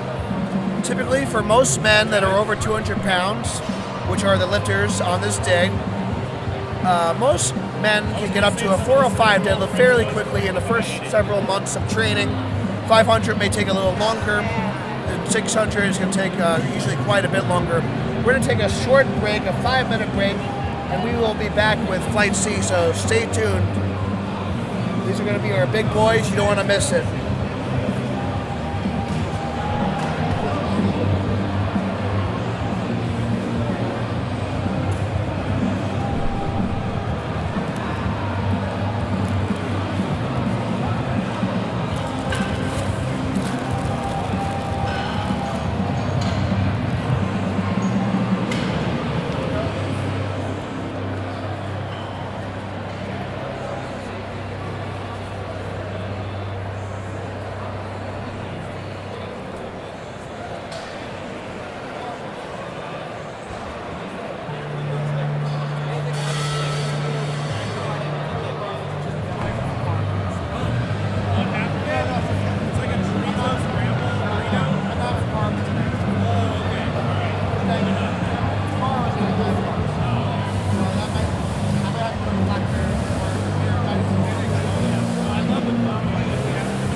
We're going to give it a couple more minutes when you start your flight B. Lifters, just so you can be ready. Jeffrey will be the first lifter. Josh on deck, Matthew in the hole, and TJ is 4 out.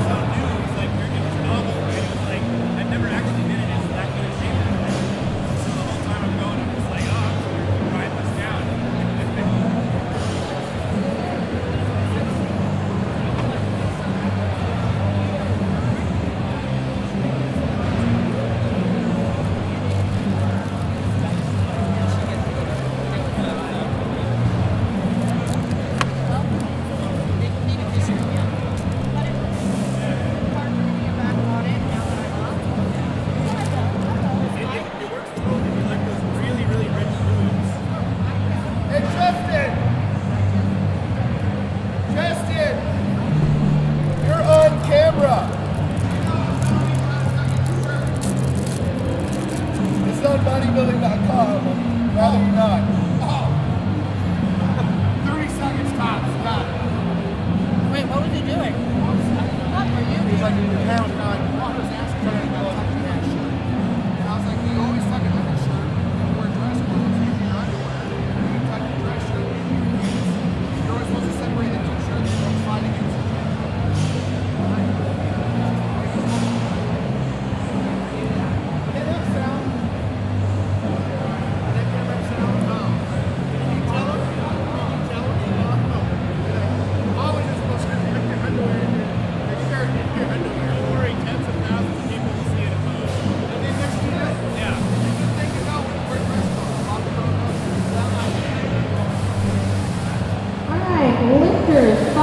Loaders, judges, let's get in place and get ready to start flight B.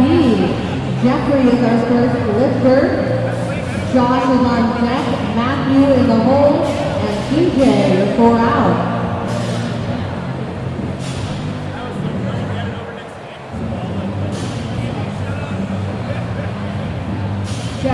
lifting 190 kilograms, 419 pound attempt for Jeffrey Larson.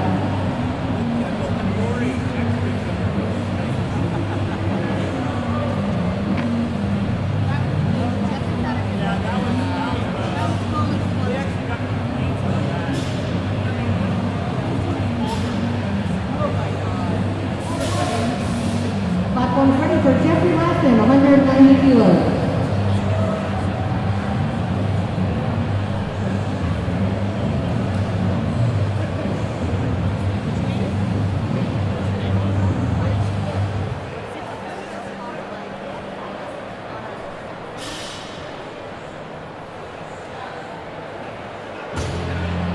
Lift is good. Great job, Jeffrey. Next lifter is Josh Amaral, from 195 kilos, 430 pound attempt for Josh. Matthew Lower is on deck. TJ Johnson in the hole. Brody Thorne for 4 out.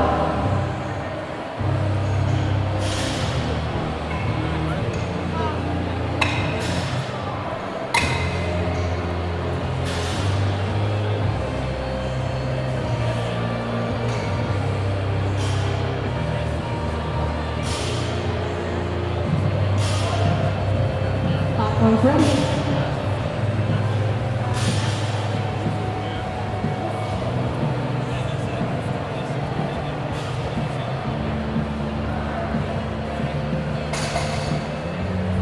This is good. Great job, Josh. Our next lifter is Matthew Lower, going for 210 kilos, 463 pounds. TJ is on deck. Brody in the hole. Jonathan Santos is 4 out.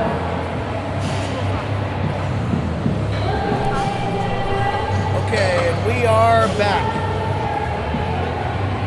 This is Coach Caglione, Caglione Strength, reporting live from Sacramento, California. Platform's ready for SuperTraining Matthew Lower. Classic here at the Cal Fitness Expo.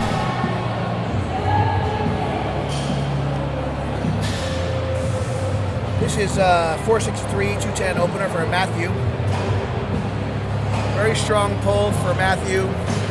Really methodical, solid setup. You can see Matthew's utilizing a little bit of a wider conventional stance. Sometimes stockier lifters prefer this technique.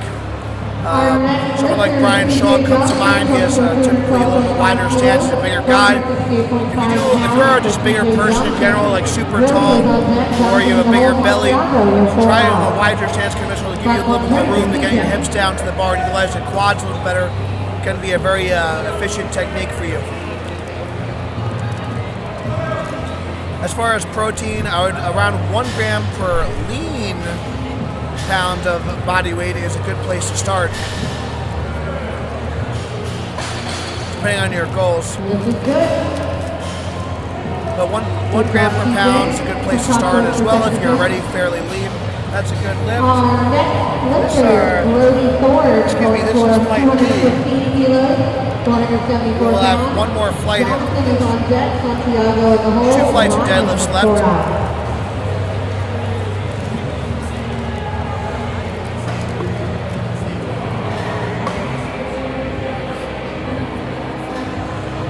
I myself weigh about 265 pounds. I try to get anywhere from 225 to 250 grams of protein per day. Just an example, but it's no hard and fast rule. I'm trying to lean out right now and trying to preserve muscle mass, so increased protein intake is going to be beneficial. This is another example of the double overhand hook grip.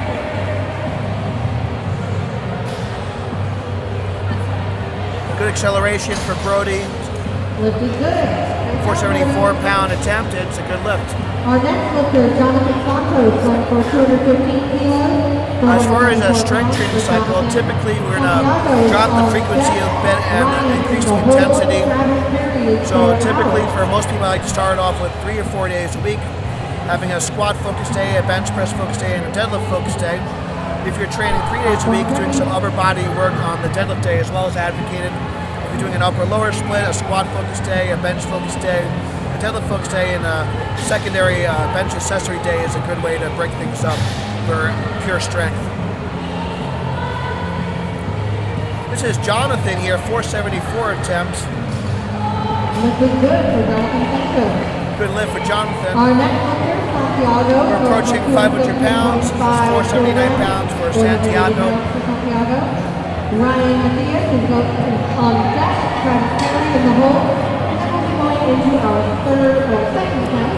As far as answering some of the protein source questions, I'm a big fan of having turkey patties pre and post workout, a little bit leaner source of protein, and I'll have some sort of ground beef on non-training days and meals when that are not around my workout time. A little bit more fat content, slower digesting for those meals. This is Santiago. Good attempt for him. That's a good lift. They do have a warm-up room in the back room, which with similar competition equipment, typically they'll warm up usually utilizing 5 or 6 sets, usually warming up to around 82 to 85% of the 1 rep max, and then opening somewhere from 87 to 92% for their opener. Behind the curtain is the warm-up area.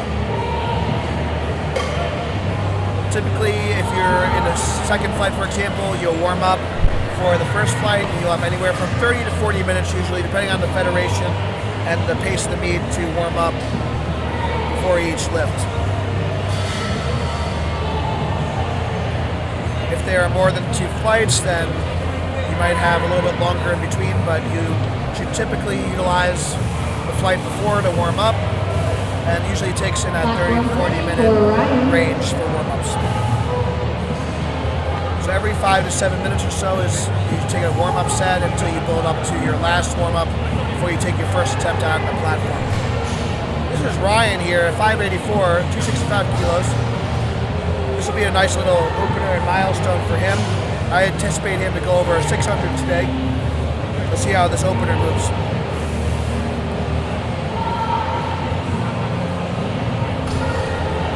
Smooth opener for Ryan. I expect him to go over 600 on the second. Looks like he didn't anticipate that opener to be as heavy as it felt, but I still think he'll go make a 10 kilo jump at least for the first second. Jeffrey is on deck. Josh in the hole. Matthew 4 out. This is Coach Gaglione Strength, reporting live from Sacramento, California. This is the SuperTraining Classic, brought to you by HowMuchYouBench.net. This is Travis Perry here, utilizing a rolling technique. Sometimes for bigger guys that have trouble getting to the bar, they like to roll the bar into them to help keep the bar close. It's a risky technique, but sometimes it's necessary if you have trouble getting to the bar, especially if you have a bigger belly or if you're a taller lifter. Benny Magnuson comes to mind. He has the all-time world record, 1,014. It's the highest deadlift ever recorded in a powerlifting meet. He was very famous for rolling the bar into him before the start. A very big man, very big, strong man. The problem with rolling the bar is the timing can be a factor, and it's a little bit hard for it to be repeatable. So that's something to be considered if you want to try rolling the bar. I advocate starting with the hips high and pulling yourself in position. That's the most repeatable technique that I've found for our lifters, both novices and elite alike, to get in a great start position that's repeatable over time. If you take more than 2 or 3 weeks off, you'll probably lose some strength, but if you take a week off, sometimes you even come back stronger because you're able to drop that fatigue from hard training.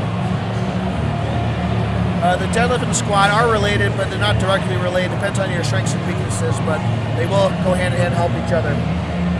This is Jeffrey here, a nice 200 kilo attempt. This is the top of the order in the second attempt. You're going to see lifters here start to increase the weight and push the envelope a little bit.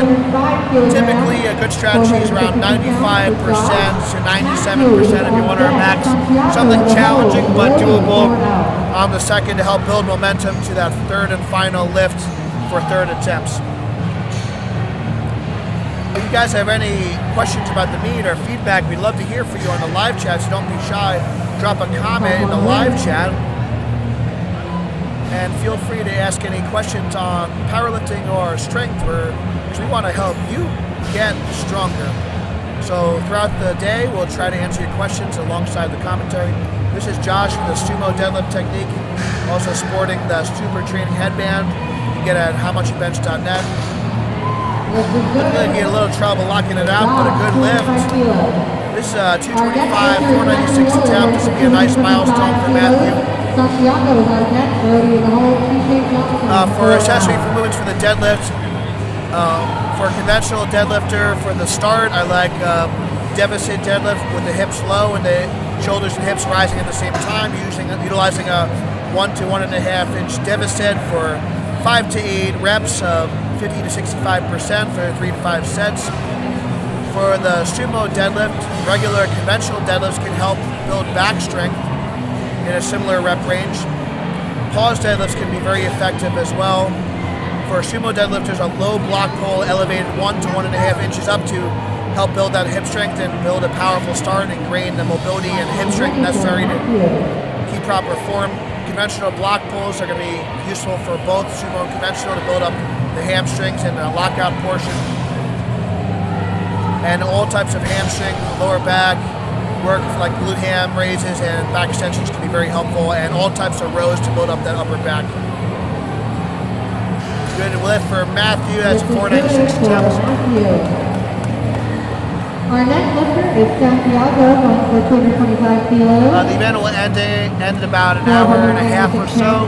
Thanks for the feedback, my man. I haven't taken too much breaks from lifting unless I had an injury, but typically I take a week off leading into a contest, and I'll do a light week after a contest. Knock on wood, I haven't had any major injuries powerlifting.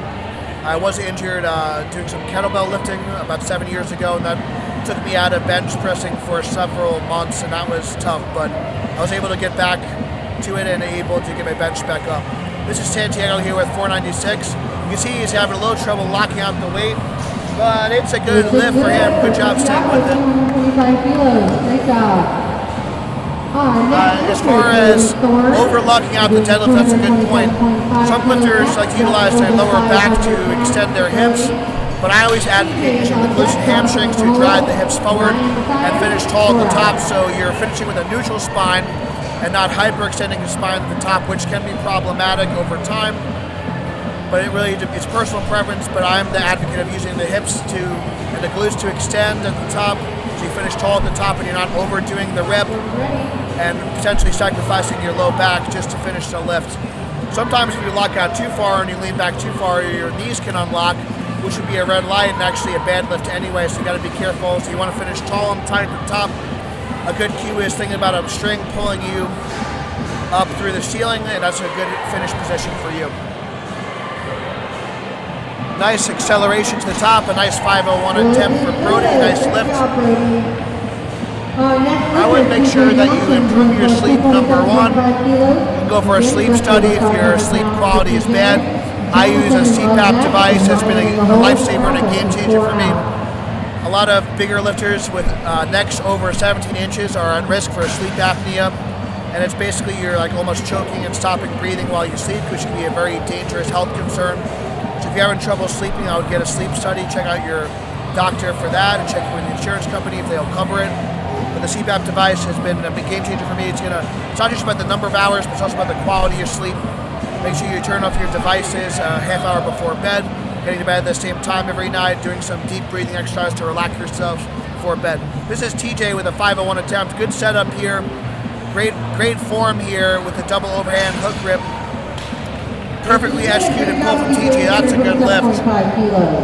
I would also make sure your nutrition, hydration is on point, your stress management is on point. Those are all important for recovery. I would also check out my article on low frequency training on EliteFTS.com for more information on how to increase your recovery and get less out of doing more. That should help a lot, my man.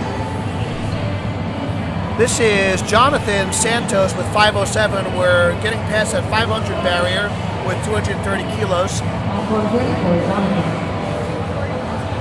We're closing in on our finish of our second attempts, so I expect a lot of lifters to go over 500 on their thirds.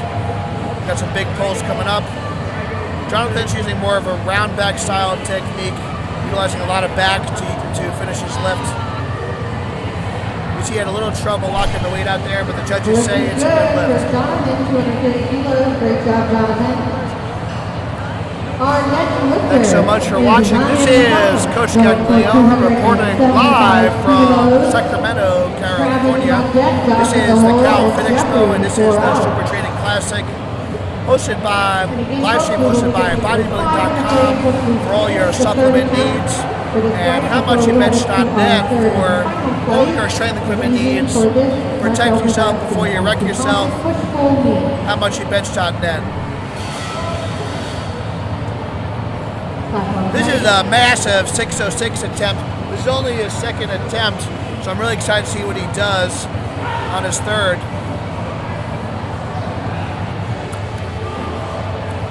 606, 275 kilos for Ryan. As an example of the flat shoe here, the Reebok Power Shoe, my preferred shoe for squatting and deadlifting. Looks like he got a little rounded over toward the start, but he's able to power through it. That's a good lift for Ryan. I'm not sure how much more he has. I expect him to take a small jump, but still in 600 club. Congratulations, Ryan. 600-pound deadlift for Ryan. Another 606 attempt. Travis and Ryan are battling it out for the top deadlift of the day. Let's see what he decides.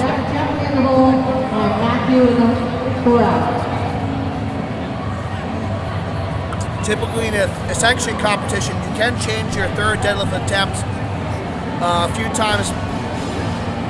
Good attempt from Travis. So in my opinion, Ryan's form was a little cleaner than Travis's, but Travis pulled it a little quicker, so it'll be very interesting to see where they end up. Let's see who can duke it out in this deadlift battle between the middleweights. 468.5 pounds.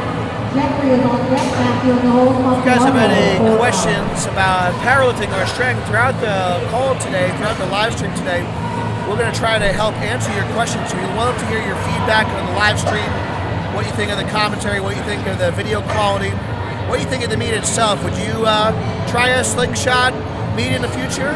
Drop a comment in the live chat. We'd love to hear your feedback.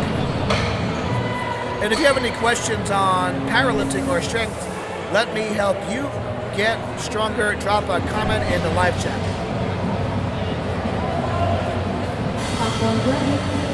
The platform is ready for Josh. This is a 468 attempt. This is the top of the order for third attempts. These are our third and final attempts for Flight B. Josh is rocking the ST headband from howmuchyoubench.net. Up, up, up, up, up, up, up, up, up. And the lift is good. Good grind for Josh. The reverse band deadlift would be very similar alongside a reverse band squat.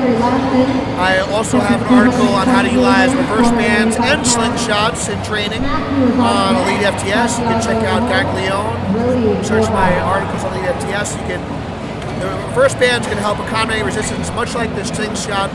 It's going to make the weights feel lighter in the bottom, but they're going to be heavier at the top to help accommodate that strength curve and allow your nervous system to hold heavy weights in your hands. It's great for a peaking phase, get you ready for a competition, but it's going to support you in the most vulnerable position of the lift. Teams can compete in meets. A good example for myself, I was able to hit a 615-pound deadlift in training and a 665 reverse band deadlift in training, which translated to, a 655 reverse band deadlift in training, and that translated to a 660 deadlift my last contest in October, so it allowed me to peak well. Nice grind from Jeffrey. Let's see what the judges say. Lift is good. Lift is good. Jeffrey was an example of locking out more with the lower back than the glutes, like we talked about before. So not necessarily the best for spinal health, but sometimes you gotta do what you gotta do to get the lift done in competition. If I was coaching him, I'd like to see him finish taller at the top, extend the hips with being a tall, neutral spine at the top. So he's locking more out, emphasizing the glutes and the hamstrings to extend the hips versus the spinal erectors to finish.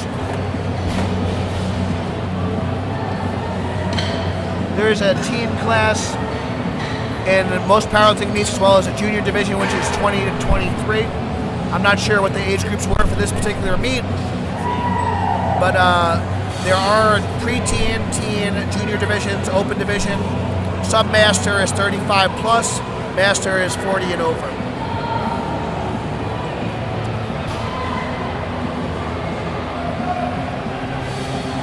platform. Nutrition is not my expert. I think there's nothing wrong with trying to get a little leaner.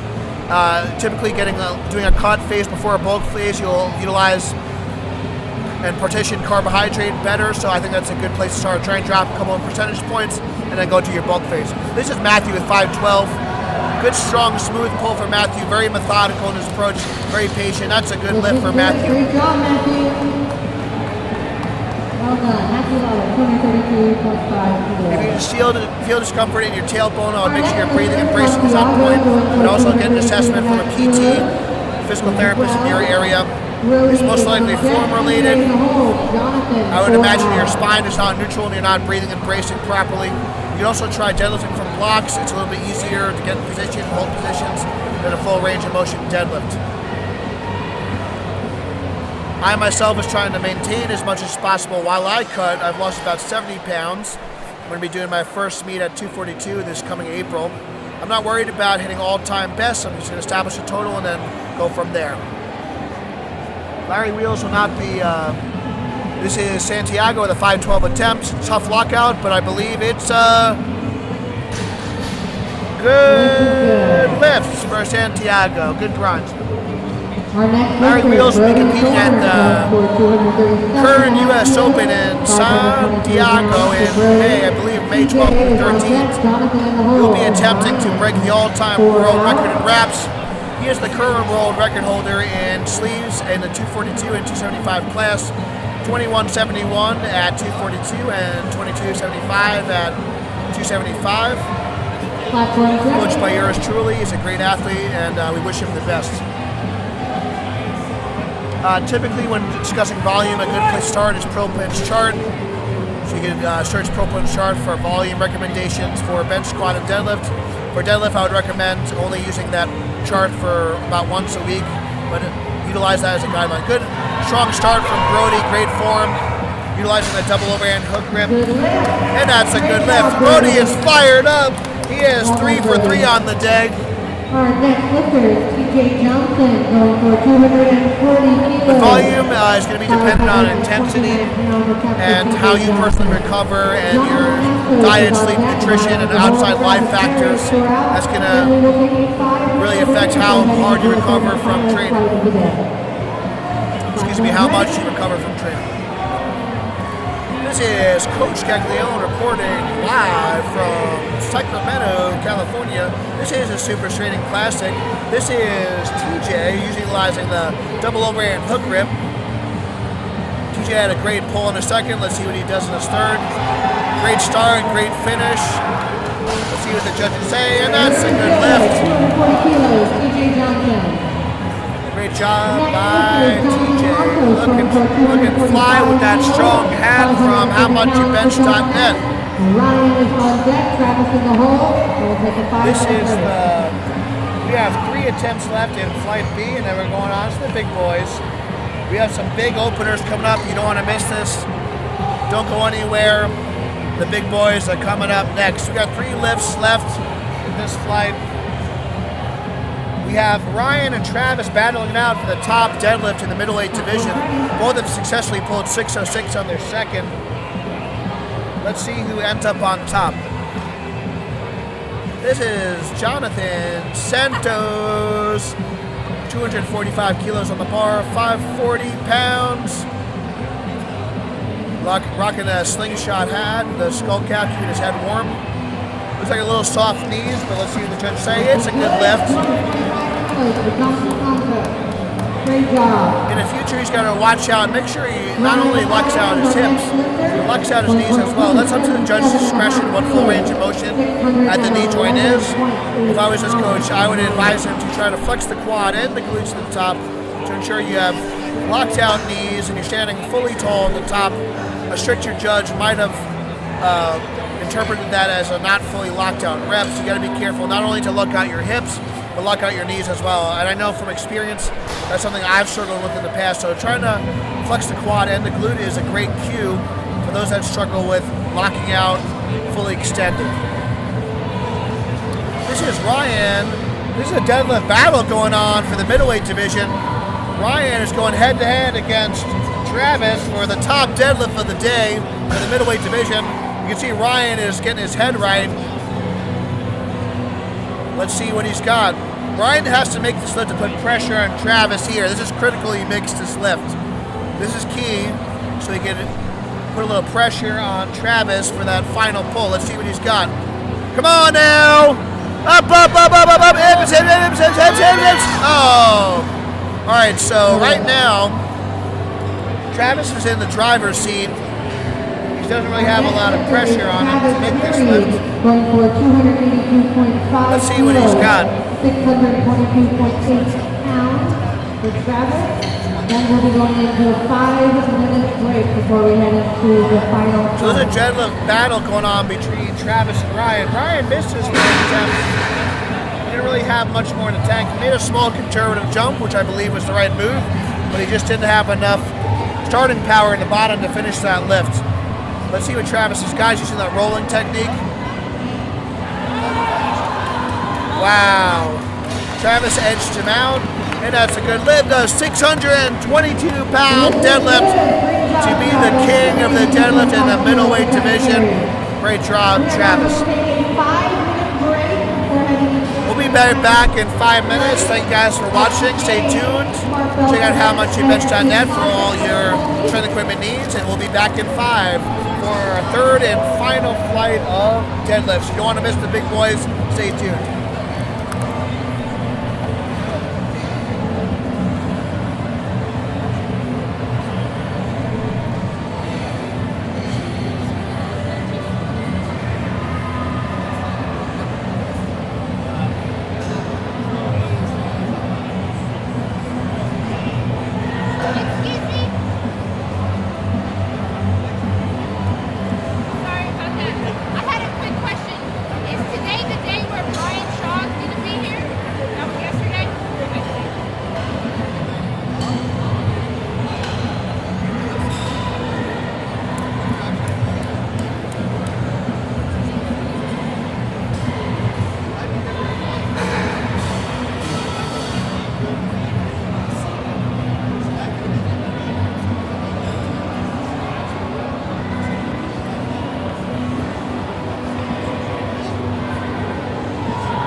batteries out.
For the Marco presents SuperTraining Classic push-pull meet.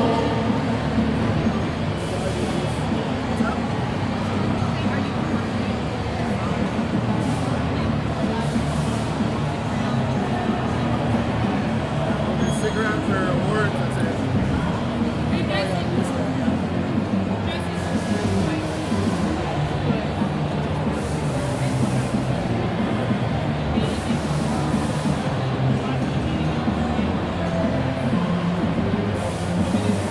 Our first lifter is Michael Raza, the second, going for 190 kilograms.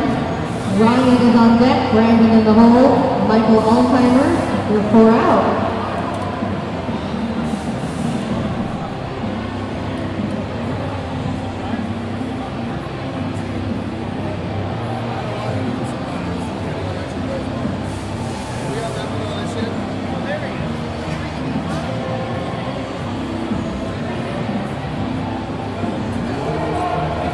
Platform 20 for Michael Raza.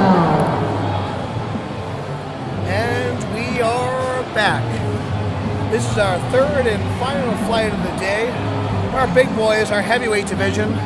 These men are over 231 pounds. We've got some big deadlifts coming up, so stay tuned. It's a good lift for Michael. 418 attempts. This is good. Great job. 190 kilos for Michael.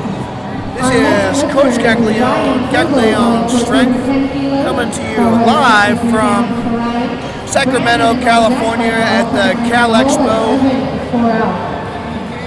SuperTraining Classic, hosted by Bodybuilding.com live stream and Mark Bell's Slingshot HowMuchYouBench.net.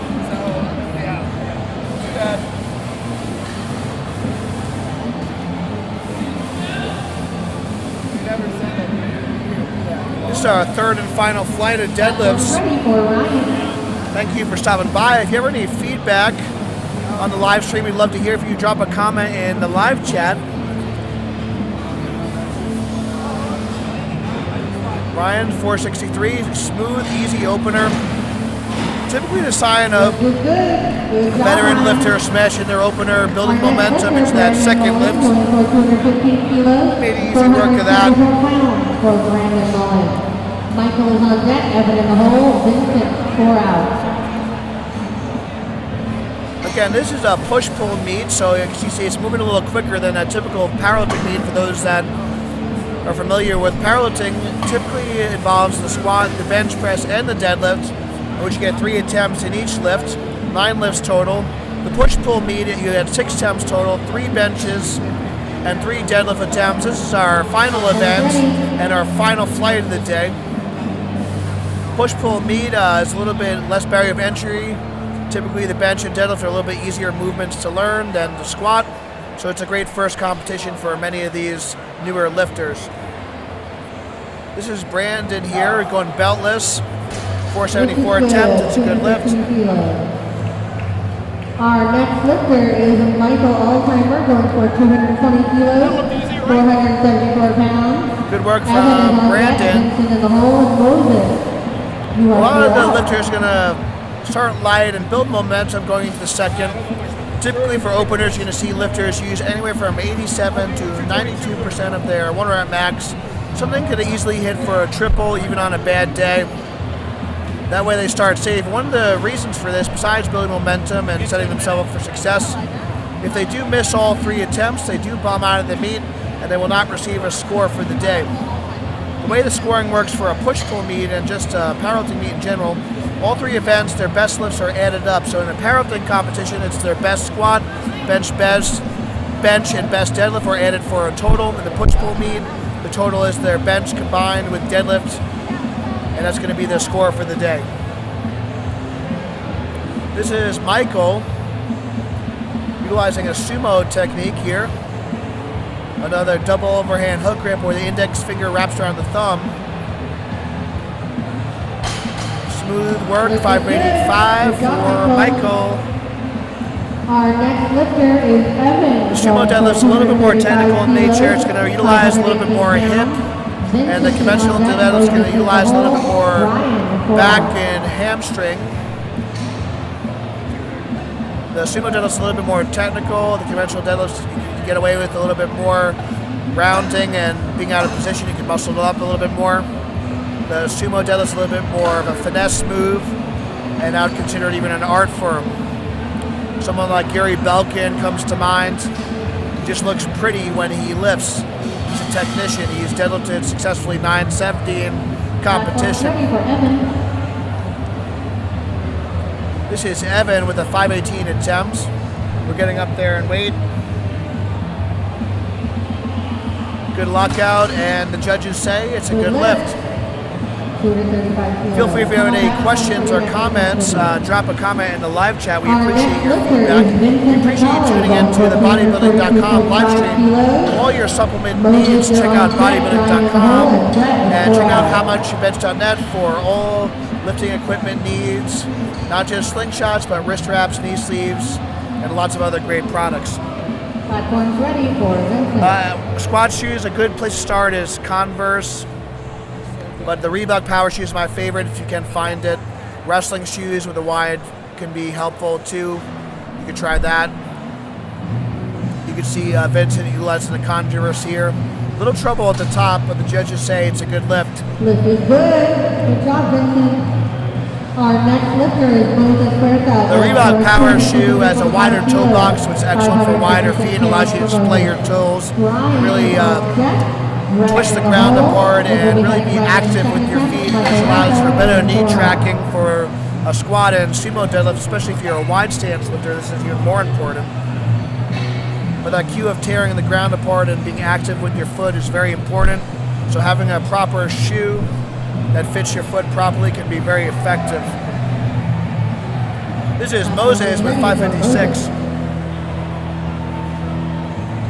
I'm not sure if you're asking about me, but as far as how I train myself, I have a squat focus day, a bench focus day, a deadlift focus day, and a bench accessory day. This is Moses with 556. I usually try to train heavy around twice a month for my lifts. The other weeks more volume and speed.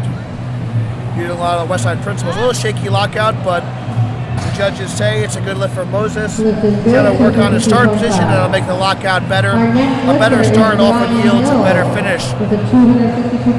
Right now I'm personally training for my first multiply meet at 242. I lost about 70 pounds with some inspiration from Mark Bell himself. We started losing weight around the same time. We're trying to be healthier, stronger, leaner, and meaner.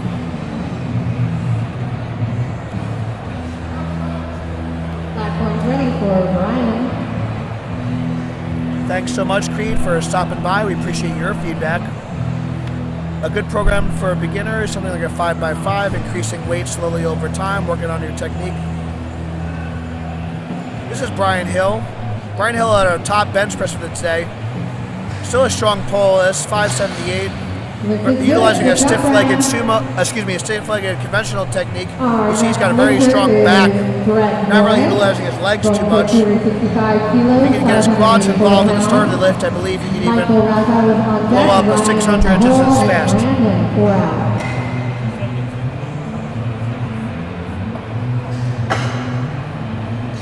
This is Brett Morris, another 585 attempts. We've seen a couple of 585 plus lifts today. These are just their openers, so expect these lifters to go over 600 today. This is our third and final flight of deadlifts. This is our heavyweight division. I expect to see some pulls well over 600 pounds on this day. This is Brett Morris. He's got a lot of power here. Utilizing strong socks to help protect the shins.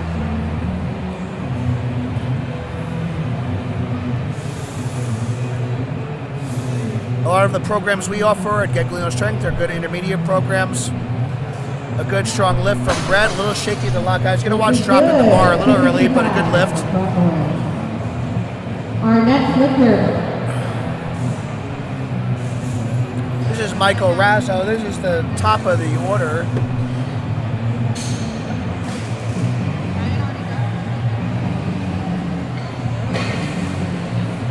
Our next lifter is Michael Once you get to an intermediate level, I do recommend 430 pounds. Probably looking for a coach in person and or a distance coach to help analyze more specific technical weaknesses, strengths, and deficiencies.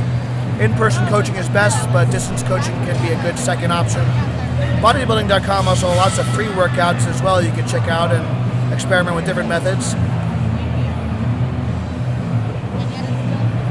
This is Michael Razzo with 429. Utilizing the strong socks to help protect the shins. That is a good lift for Michael. He's 2 for 2 right now. We're moving on up to 217.5 kilos, 479.5 pounds. These are our second attempts for our lifters here. I expect them to push the envelope a little bit more on the second attempt. Typically, you're going to see around somewhere between 94 and 97% of someone's 1R max for the second attempt. So something challenging, but something still doable so they can build momentum going into the third and final heaviest attempt. This is the SuperTraining Classic brought to you by HowMuchYouBench.net and Slingshot. For all your strength training equipment needs, check out HowMuchYouBench.net. Belts, wraps, straps, whatever you need, protect yourself before you wreck yourself. Check out HowMuchYouBench.net. This is Ryan with a 479 attempt. Making a small jump here, easy work of that pull. I'd like to see him make a bigger jump on his third, just leaving a little bit in the tank. Our next lifter is Brandon. I think he might be underestimating himself a little bit, so let's see what he ends up on his third. He might just be conserving his energy, and that strategy could pay off for him. Let's see. The hole, and Vincent is 4 out.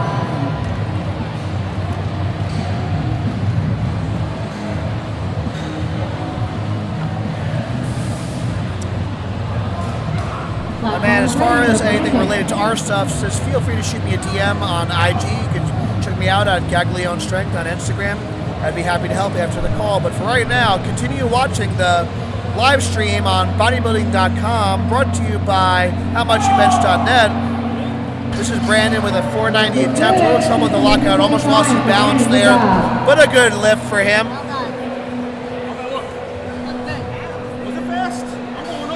Our next lifter is Michael. I expect him to go over 500 on his third. 570 pounds for Michael. Evan is on deck, Vincent in the hole, and Moses is 4 out. This is Coach Gaglione Strength, reporting live from beautiful Sacramento, California. This is the SuperTraining Classic at the Cal Fit Expo. This is a push-pull meet brought to you by HowMuchYouBench.net and Bodybuilding.com. This is Michael with a 507 attempt.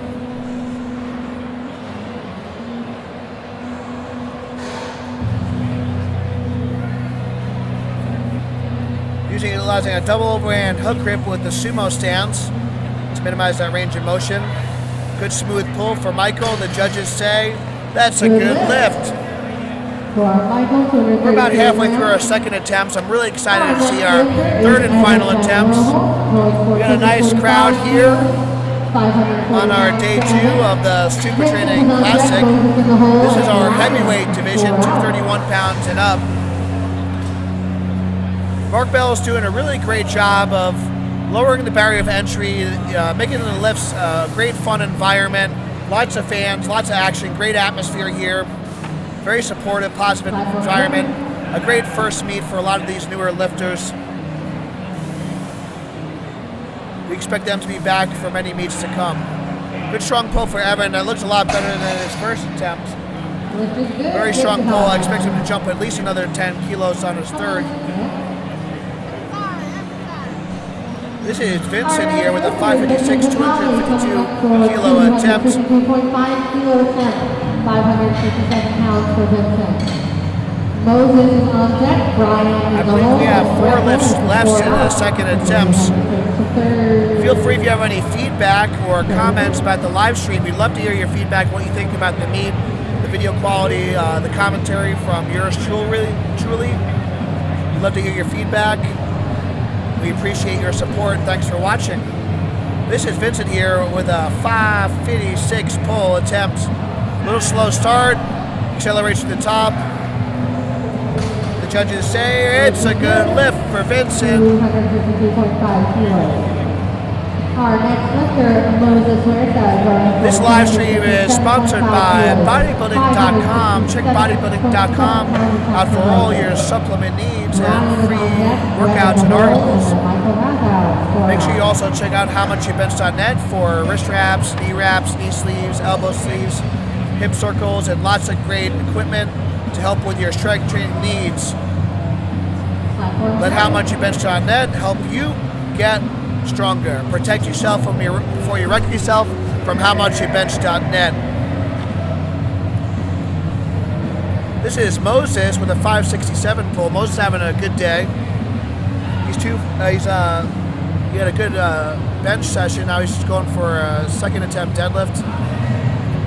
Good, smooth, patient at the lockout.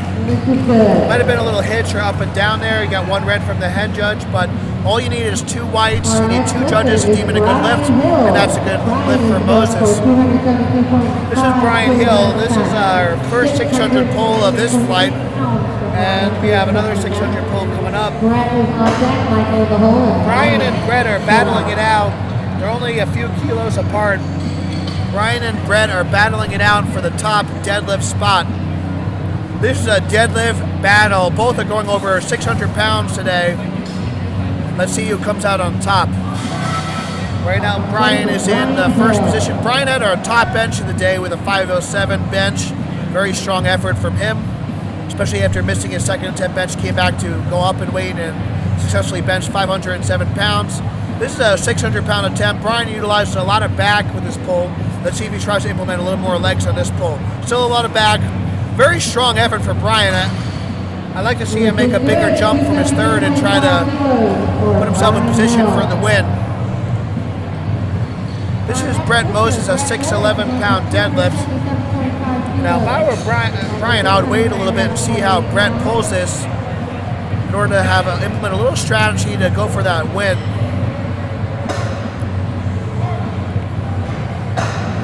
See what he needs to secure a victory for the day. That being said, at the end of the day, it's not necessarily what you hit for any one single lift, but it's your total for the day.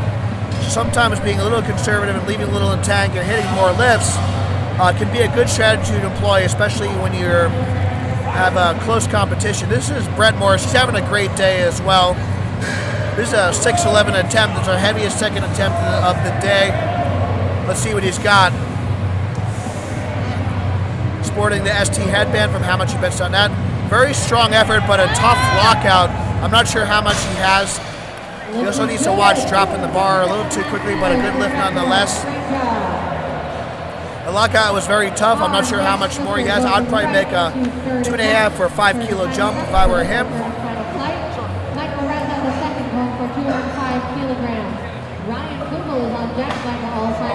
Looks like you may be seeing a little stars here.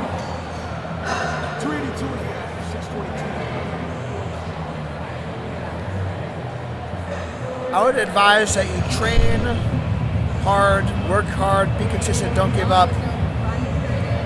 I'm not sure how old you are, but if you're under 30 years old, focus on things you can control, like sleep, nutrition, supplementation from things like Bodybuilding.com, getting the best equipment from howmuchyoubench.net, finding a coach in your area or a distance coach if there are no coaches in your area.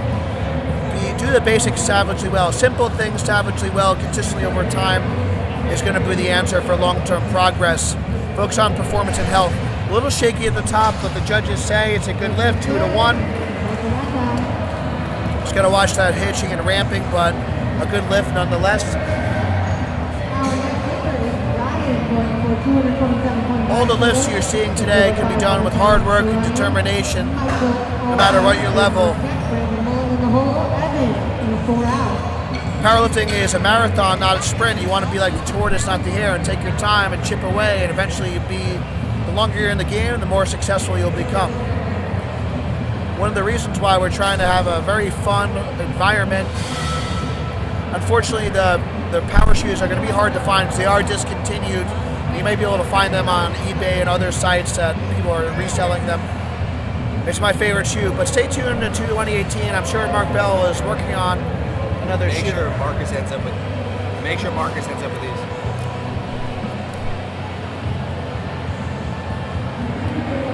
This is Ryan with a 501 attempt. Easy!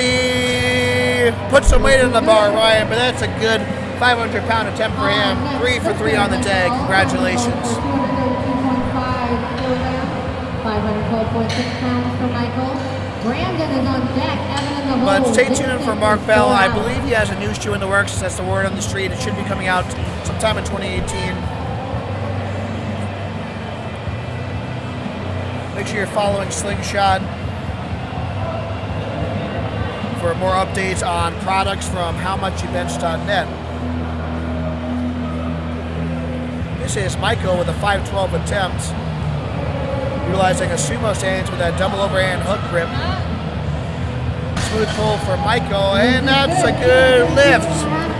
These are our third and final attempts of the day. We got some big pulls coming up at the end, so you don't want to miss it. Stay tuned.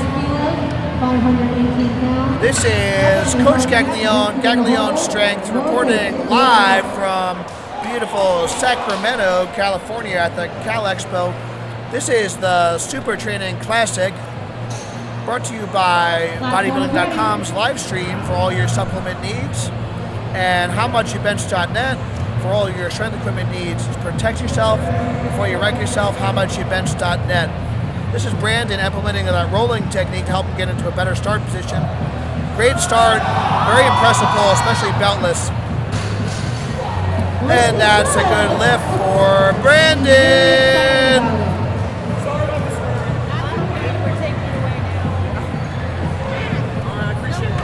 If you're 17, I would definitely focus on gaining more muscle, but not necessarily fat. Slowly gain over time. Continue to train. Don't worry about your weight at the time being.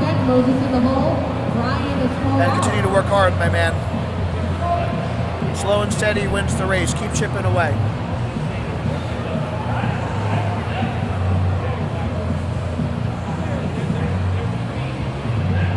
Mark is the man, doing a lot of great things for the sport of powerlifting and the fitness industry. Good smooth pull from Evan. That's a 562 attempt. And the judges say that's a good lift for Evan. Mark Bell and everyone at Super Training Gym are doing a great job of spreading the message of strength, making the world a better place to lift. Making the world a better place to live through Power Magazine, Slingshot, the Powercast, and howmuchyoubench.net.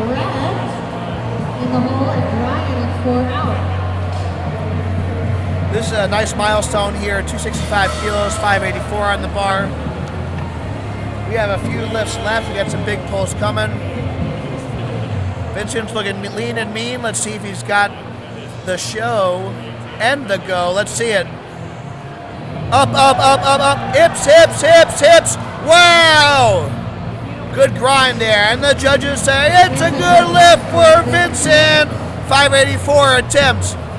Our next lifter is Moses Huerta, going for 272.5 kilos, 600 pounds for Moses. Brett is on deck. Ryan in the hole. Then we'll take just a few minutes. 3 lifts left in our third and final flight.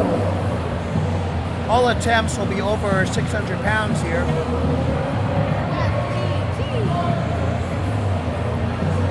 I believe this will be a personal record, personal competition best for Moses. This is 600 pounds, ladies and gentlemen.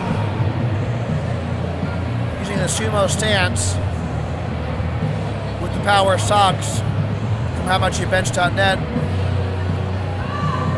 Up, up, up, up, up, go! Oh, got a little forward, hips came up too early. Good effort, but no lift. Our next lifter is Brett Morris, going for 282.5 282.5 kilos, 622 attempt. Big pull for Brett. Looks like we got a little battle between Brett and Brian now for that top deadlift spot in the heavyweight division.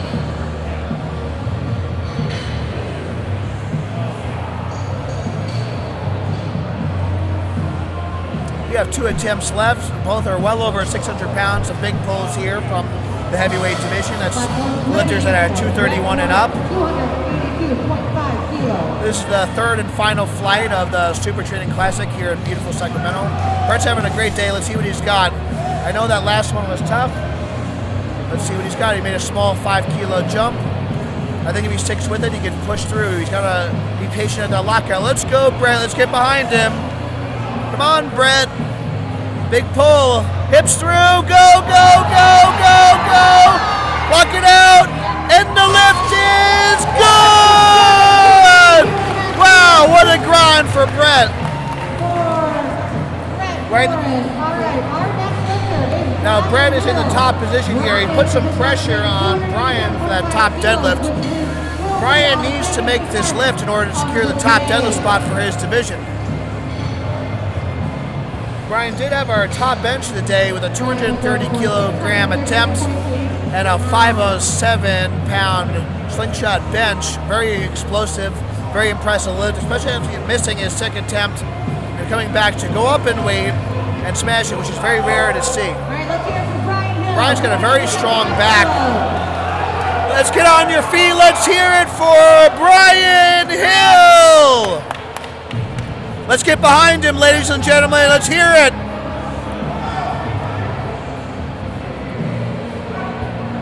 This is for the top deadlift in the heavyweight division.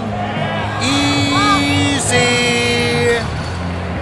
Easy. Good work for Brian. Brian had the top deadlift and top bench of the day. 507-pound bench, 633 deadlift. What a day. Thank you guys so much for watching. Check out Bodybuilding.com for all your supplement needs. Make sure you check out howmuchyoubench.net and Slingshot for all your strength training needs. This is Coach Gaglione from Gaglione Strength signing off. Thank you guys so much for watching. If this meet inspired you, please share it with a friend. Please subscribe to Bodybuilding.com. Please subscribe to the Slingshot SuperTraining 06 YouTube channel. If you guys enjoyed the commentary from myself, you can definitely give me a follow at Gaglione Strength as well. If you'd like for me to do some commentary again at future meets, let me know. And thank you so much for watching. Check out howmuchyoubench.net, Bodybuilding.com. Thank you so much, and signing off from beautiful Sacramento, California, SuperTraining Classic. I am out. Stay strong. Mark Bell handing out these awards to all the lifters. Brian Chockaboo. Big thanks to our table over here for announcing, keeping track of the score, the loaders, the spotters, judges, volunteers. Thank you, everybody. Yeah, I just finished up with letting all the sponsors, so.